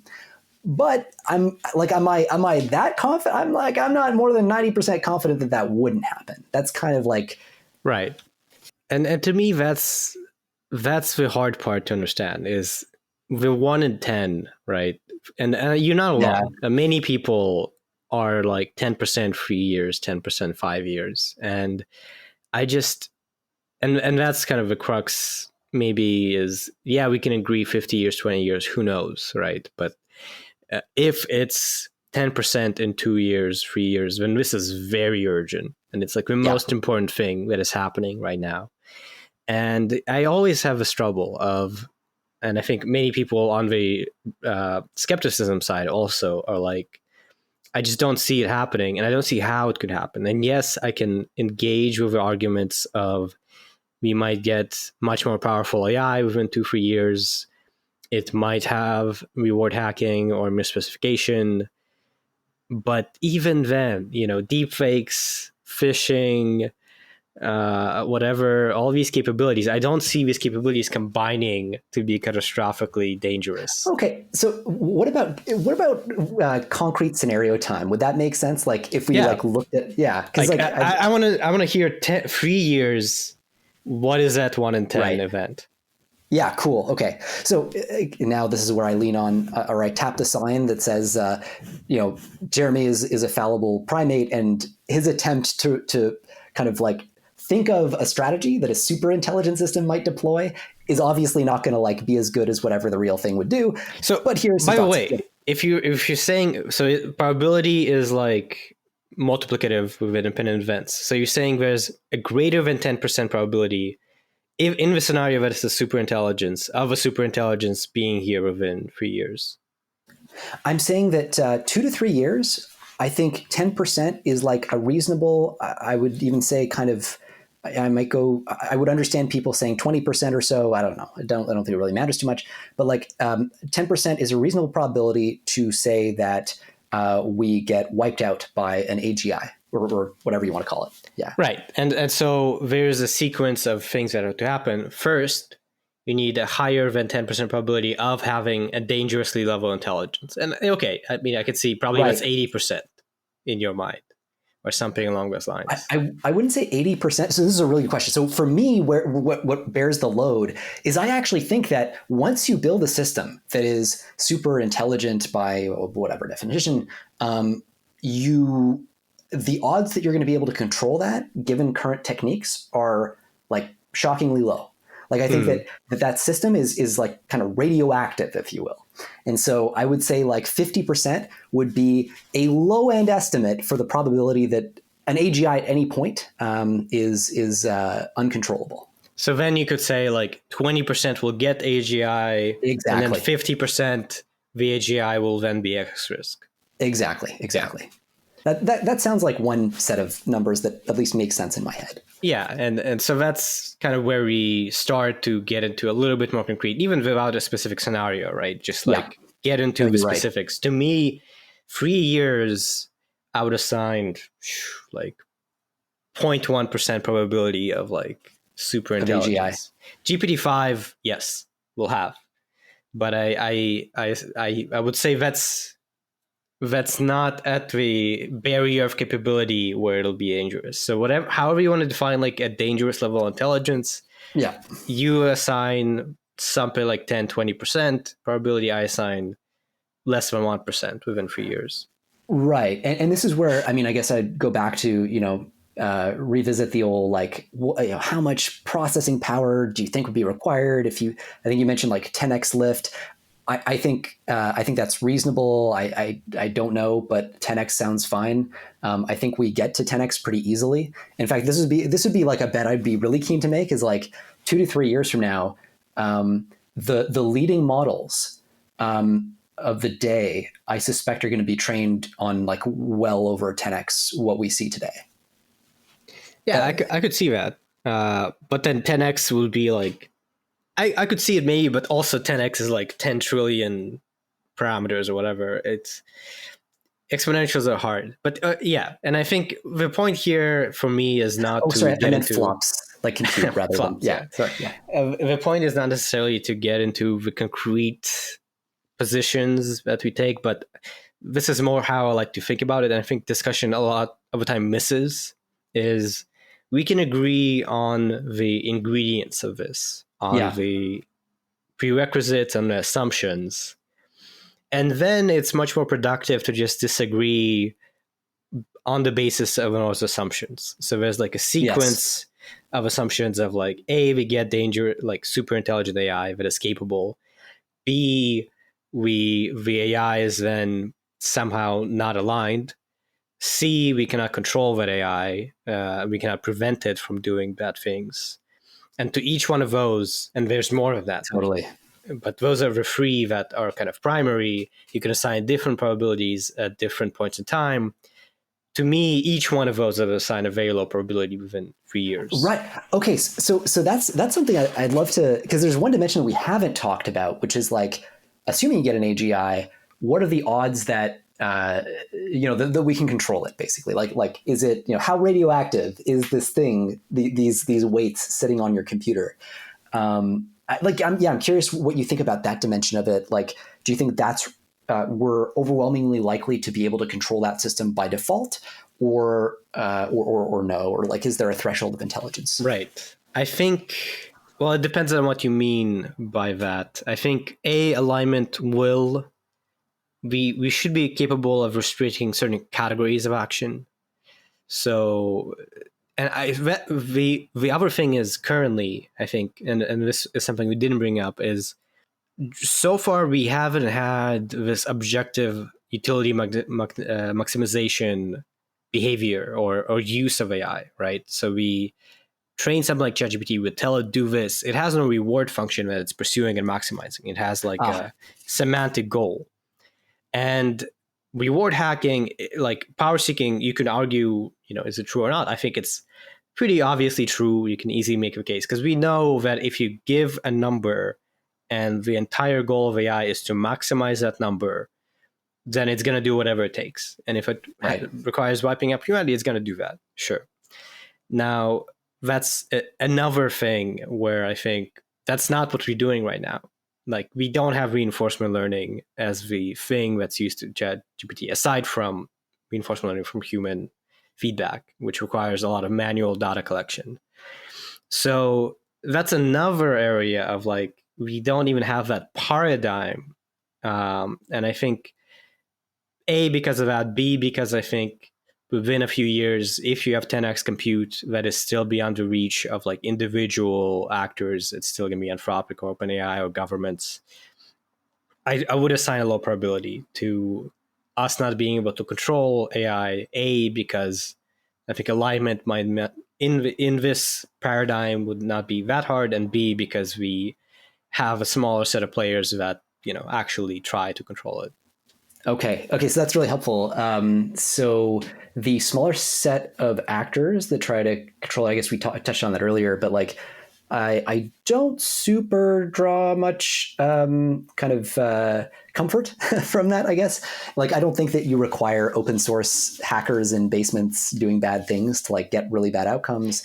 See, I wonder about that, because if you have Anthropic, or let's say you don't have a malicious actor, right? Then there are very easy ways to limit AI. You know, you can say like, you are not able to send emails. You are not able to post to Twitter. Right. So the problem is empirically that's just not happening, right? Like OpenAI is deliberately trying to increase the action space of their systems and like plugging them into the internet to do whatever they want. And there's no way to know really at what threshold we are going to get a dangerously capable system. So essentially, you've got commercial incentives pushing companies to wire up their systems to a greater and greater number of external APIs without having any ways of actually telling when their system is, say, deceptively aligned or has reached a level of capability where it has internal goals that are represented in its structure. And so I think empirically that's what worries me. I agree on that, and that's a good point. And to that, I guess the other part of it is, even if you let it send emails or do Twitter, they are monitoring it, right? They can see what it's doing. And I think any X-risk event in general will be like a pretty long process of like, you need to build up your armies or to seed your whatever. So then that gets to the point of like, if it gets misaligned, can we stop it? And if it's a small number of players that are commercially incentivized even for AI not to do crazy stuff, then I think even if it like starts doing bad things, there will be time enough to see it and curtail it. Yeah, like to be clear, I think a small number of actors is better than a big number of actors by a lot. I'm just saying, like, I don't draw a ton of comfort from just the fact of it being a small number of players, because I think a system that is intelligent enough, among other things, like we're talking about, you know, the monitoring of the system at the deployment phase. There's like all this testing that goes on before deployment, where it's interacting with researchers from the lab. And I think one of the things if we're talking about a super intelligent system, if we kind of live in that world, with a system with long-term planning capabilities and a lot of context awareness, like this is a system where you give it just a text interface with the external world, with other people, and it can potentially find strategies to like compel people to do things, to blackmail them, to show them evidence of whatever and threaten to do whatever, or just basically design hacks like malware. I think that's a category that I would expect to be pretty risky as a breakout scenario. Is like an AI system, we've already seen that they can outperform human competitive programmers today. Like, what does that look like projected out with long-term planning? Competitive programmers are like lead code, but that's another thing of like, yes, viruses and hacking is a thing, but then on the other hand, it's easy to jump to this conclusion of like super intelligent AI can just hack anything or something. And yes, fundamentally, then there's like a drawback of like, if you have good software in place, it's just impossible to hack something, regardless of how smart you are. And I agree with you. Like, this is where I suspect what would happen is you have a de facto dangerous system you can contain to a significant degree. I'm really worried about how effectively that system could outdo its containment measures over time. And I don't know if that's 2 to 3 years. I don't know if if you require open source for that, but my suspicion is even just having it sort of like boxed in, people have actually, Yudkowsky is of all people. Not that I'm like gonna lean on him for a lot of this stuff. But like he has done experiments where he'll put himself in a box and he'll tell his interlocutor, the user on the other side, he'll say, your only job is to keep me in this box, and we communicate through this chat interface. And the challenge is just keep him in the goddamn box. And I think his win rate right now is like greater than 50% of breaking out of the box. And the issue is that, again, this is just a fallible human primate with today's capabilities who knows less than GPT-4 does as a point of general knowledge, and who presumably would, I suspect, plausibly at least, be able to plan ahead less effectively than a souped up, alpha version of GPT-6 in 3 years from now. And so again, it's like kind of like looking at the empiricals. This is one of those. I worry about human failure to imagine, failure of imagination, and like how wild these things can go when we have examples of failing at boxing even today with like smart but not super intelligent humans. Yeah, and by the way, this is an actual term, AI box. We didn't define it, but it's this idea of like one of the easy responses, well, just don't connect it to the internet, right? Keep it limited. And one of the counter responses is, well, it can just convince you to let it go.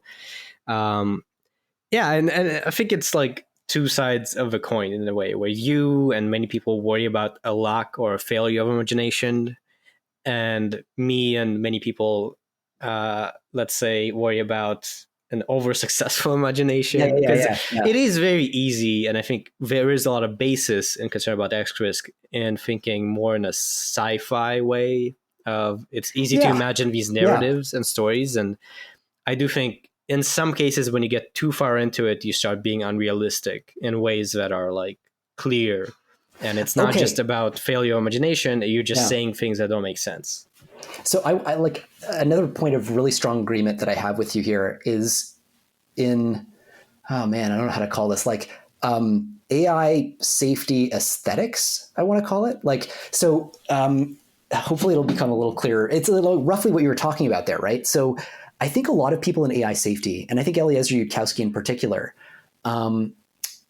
like to reason in the limit. So what I mean by that is they tend to like look at where we are today, and they're like, okay, crank up compute to blazes, and like basically I have this beautiful mathematical curve that just says smartness go up.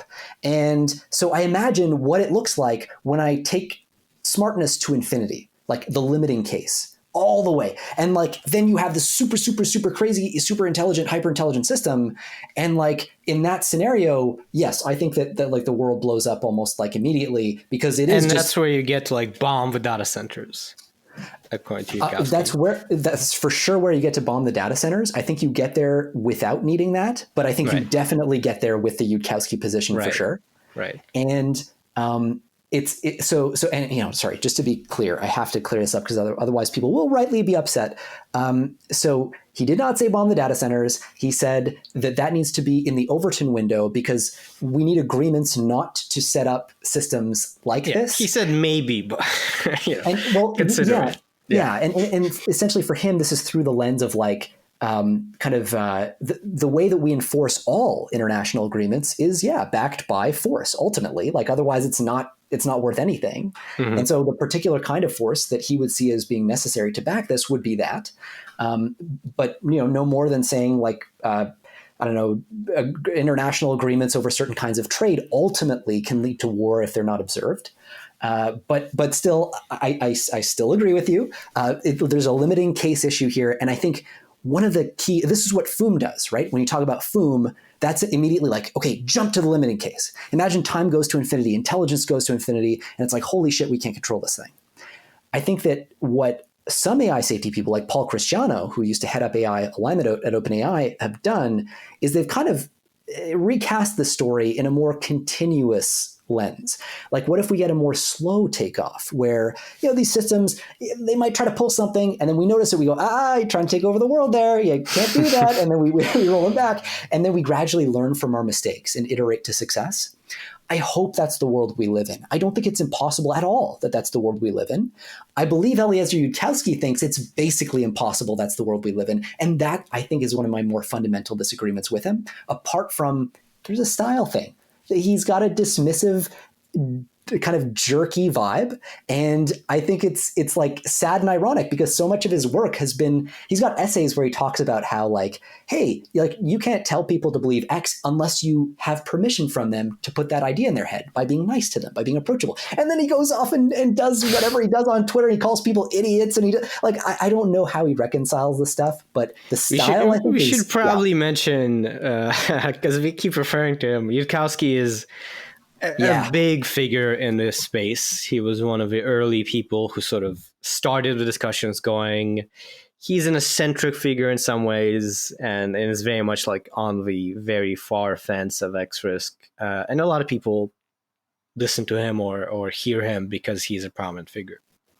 Yeah, and like to be fair, I think he has a lot of valuable insights to share. I think he shaped a lot of early thinking around like topics like reward hacking that today are taken for granted as being serious things. He had a lot to say about instrumental convergence, arguably in the early days, and also inner alignment as a separate risk class. So there's a bunch of stuff that he's contributed. But I think that in terms of that limit case reasoning that ignores the transient, like all the things we can do in the meantime, policy wise, safety research wise, that could shape the outcomes here. I think his pessimism comes from that sort of like go to time is infinite mode. And then, of course, everything's hopeless. I think we can all agree if like I was like smarter than all humanity right now, I could convince you guys to do some like insane shit right now on this podcast just by you'd be a supervillain, right? yeah, exactly, right? Like Lex Luthor or something, I don't know, but anyway, I think that's kind of the issue there. But there's a separate policy question about what we actually do and whether it is helpful for someone to take the position that, hey, we're fucked. And there's no point, because this is actually Yudkowsky's explicit position at this point. He takes the view, he had a blog post that he wrote, basically, I think it was titled Dying with Dignity. And his premise was basically we're fucked. All we can do now is put points on the board and kind of go out with at least fight this thing before it takes over and kills us. Apart from it being materially, I think, incorrect as a reflection of what we actually have as options in front of us, I think it's just like not the greatest way to motivate people to do shit. Like telling them this is hopeless. I don't know. That's a whole other thing, but yeah. Mm-hmm.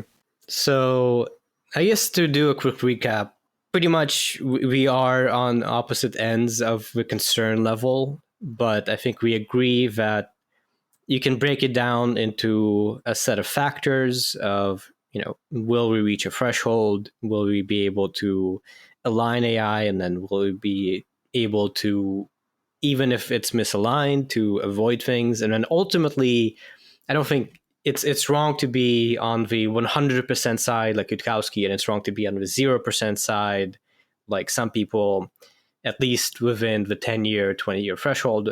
Like, I think objectively, it's somewhere between 0 and 100%. Because there is a plausibility.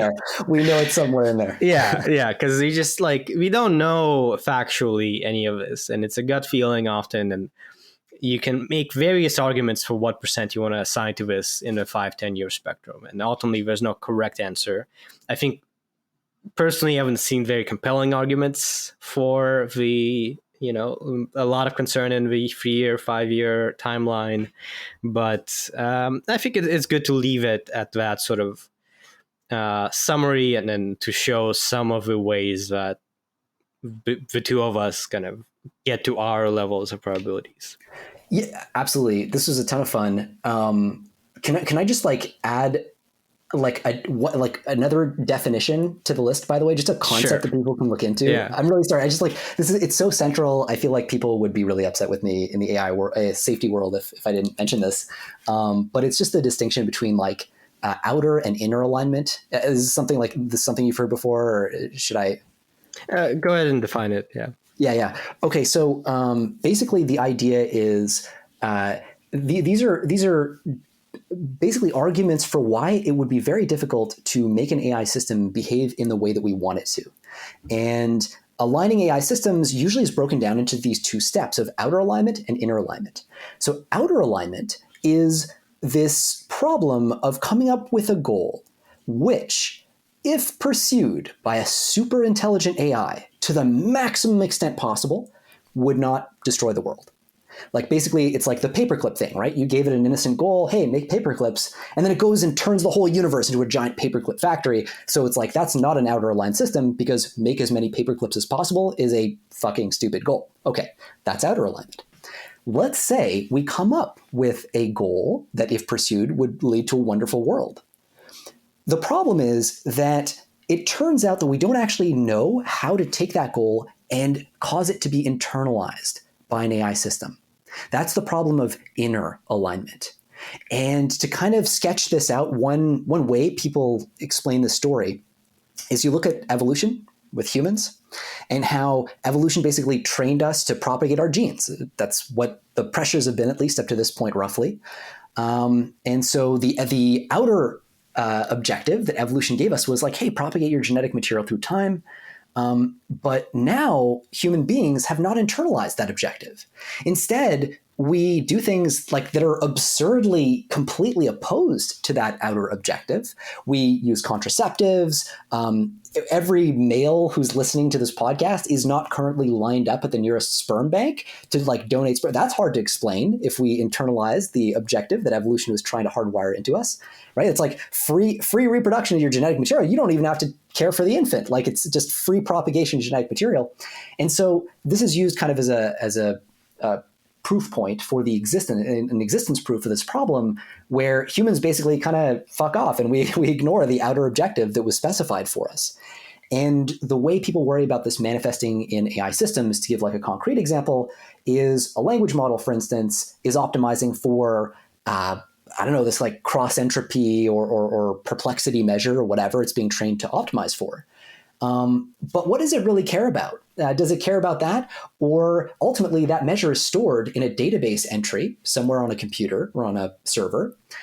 So does it care about the number that's there? Like, could it not, is the best way to make that number go up not to like go into the server and like, maybe it's obsessing over anyway, the configuration of electrons that takes the shape of that server entry number or something else. So like there are a lot of goals that are confusable with the goal that we think we're giving the system. The last thing I'll mention, the classic example of this, people played this coin run game where they train an agent to go to like the top right corner of a maze and get a coin. And they trained a bunch and gets really, really good at this. But then they just move the coin to a new location. And what they discovered was actually this whole time, the agent never learned the goal, look for the coin. It learned the goal, go to the top right of the maze, because those two goals overlapped during the whole training process. And the argument here is that this overlap is happening all the time. Say with language models, there's ambiguity between, is it the number in the data register? Is it the electron configuration that specifies the number in the data register? Is it something else along that continuum that the AI system is actually optimizing for? In the same way that humans don't care about our outer objective, the AI, the worry is, will not care about its own. So outer alignment and inner alignment, kind of usually two resolved pieces of the alignment problem. And rant, sorry about that. Yeah, no, it's good to know. So we've been going out for a while. Yeah. I think we covered a lot of useful information. But before we wrap up, I do think, post discussion, post a lot of this background, you do work on AI safety and policy. So I think it'd be good to hear from you, even if you're a little bit concerned about X risk, or not even X risk, just AI risk, AI safety. And that's something we totally agree about, that there's a lot of bad things AI can do, even if it's not extinction. So given your policy and safety perspective, what do you think we should be doing today to help with alignment and potentially avoid extinction? Well, this is where Jeremie's going to just run onto the other side of the fence and join Andrey and say, hey, guess what? Most of the policy measures that deal with alignment risk also deal with malicious use risk, which we're both really worried about. I think, is it fair to say for you in the kind of shorter term as well as the longer term? Yeah. Okay, great. So here we're going to start to agree a whole bunch on stuff. For example, controls over compute at some point are going to be required. Like if you assume that we can do arbitrary harm with a arbitrary number of GPUs, then at some point algorithmic improvements mean that with a smaller and smaller number of GPUs, you can do arbitrary harm. And so at some point we're going to need licenses for training runs. That's just I don't see the world playing out in a safe way if like you can have basically a digitized nuke effectively available to you for whatever, like for $100 or whatever. So that's kind of one piece. I think ultimately we plausibly are going to see controls on research that makes algorithmic improvements that allow people to do more with less as well. That's possible. I think that more funding for fundamental AI safety research, which, yes, will include X risk if Jeremie gets what he wants. But if Andrey gets what he wants, it's also going to include controls over these systems, preventing people from jailbreaking them, preventing people from getting these systems to do dangerous shit. So I think those controls are good. Know your customer restrictions on cloud service providers, right? It is not going to be tenable for like a big company to just like allow anybody to use their servers to train systems or deploy systems in a world where those systems are arbitrarily powerful. A lot of question marks here around what arbitrarily powerful means. We'll leave that to the policy people. That speaks, yes, to timelines as well. So that's going to play into it too. But I think a lot of controls around the compute end of things is going to be required. And then we get to look at the geopolitics of it. Somehow the US and China are going to have to find ways to get along on this issue. You cannot have a stable situation where both countries are racing to the precipice, so to speak, building more and more powerful, scaled, capable AI systems, weaponizing them against each other. That's not going to go well. So at some point, we need international cooperation. Even countries like China and Russia need to be gotten into the fold as their domestic capability increases. And then the semiconductor supply chain that feeds into all this, that produces the GPUs that we consume, that's going to have to be tracked and monitored. And it's going to become like almost like the fissile material, I would say, with there's some exceptions to that analogy, some issues with it, but roughly speaking, it's like the uranium supply chain for nukes or plutonium.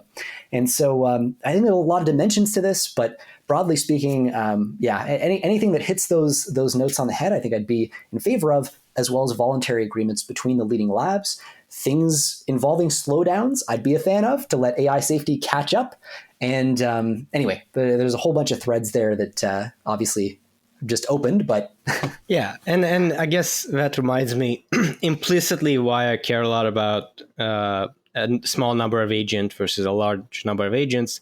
Kind of implicitly, if you have just companies and governments that have these super AI systems, then you can do these regulations of let me audit your system, let me do some safety checks, etc. And that is partially why this would be a big deal. And yeah, I think it's a nice way to conclude, maybe, to point out that there is a weird level of animosity often in these discussions of like people who totally dismiss and like hate X risk type discussion. And there's people who think it's ridiculous to dismiss X risk, or it's like the thing that you should be thinking about. I think it's good to come, regardless of if you're a total skeptic or like 10% wipeout, we can all agree that there is AI risk. That's we already are seeing it, as you said. We're already seeing phishing. We're seeing these scams. There's a lot of documented ways to harm people, and a lot of possible ways to harm people, and a lot of what you would do for X risk concerns also applies to these concerns, right? I think the biggest exception, maybe something that I would be in favor of at some point, but that you might not be, I'd be curious, is I think at some point we need licenses for training runs themselves. Actually, maybe you'd get behind this too. So the argument goes something like this: like, if we don't know the threshold at which AGI is possible, like, you need to require licenses to pre-register training runs to show that they can predict the capabilities their system will have, and then not to train above a certain level of capability.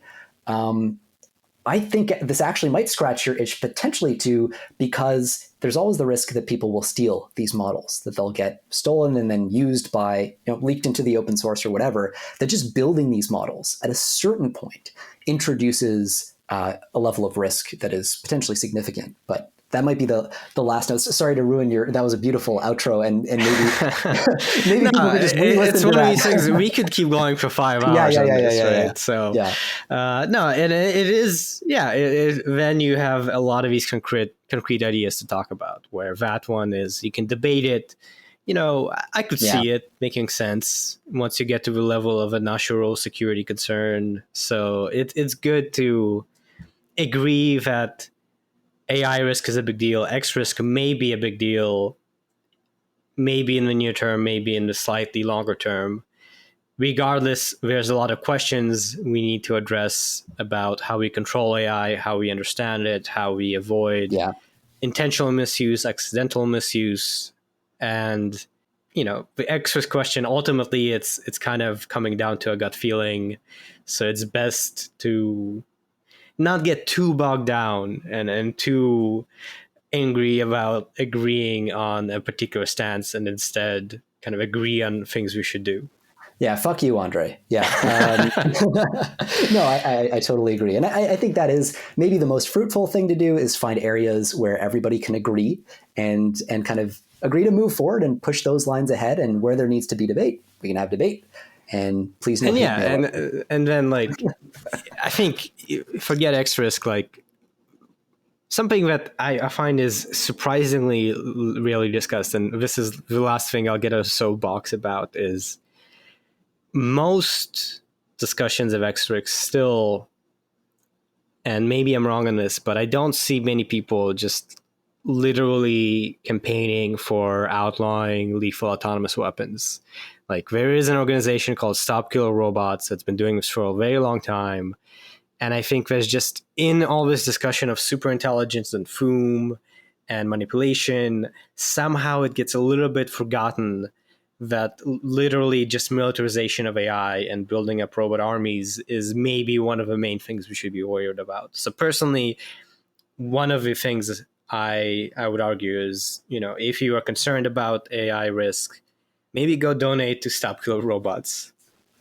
Yeah, there is, even in the spirit of finding points of overlap. So the Future of Life Institute, which I think you included a reference to them early on, they do have this like video series that they put together called Slaughterbots that went slightly viral a couple of months back.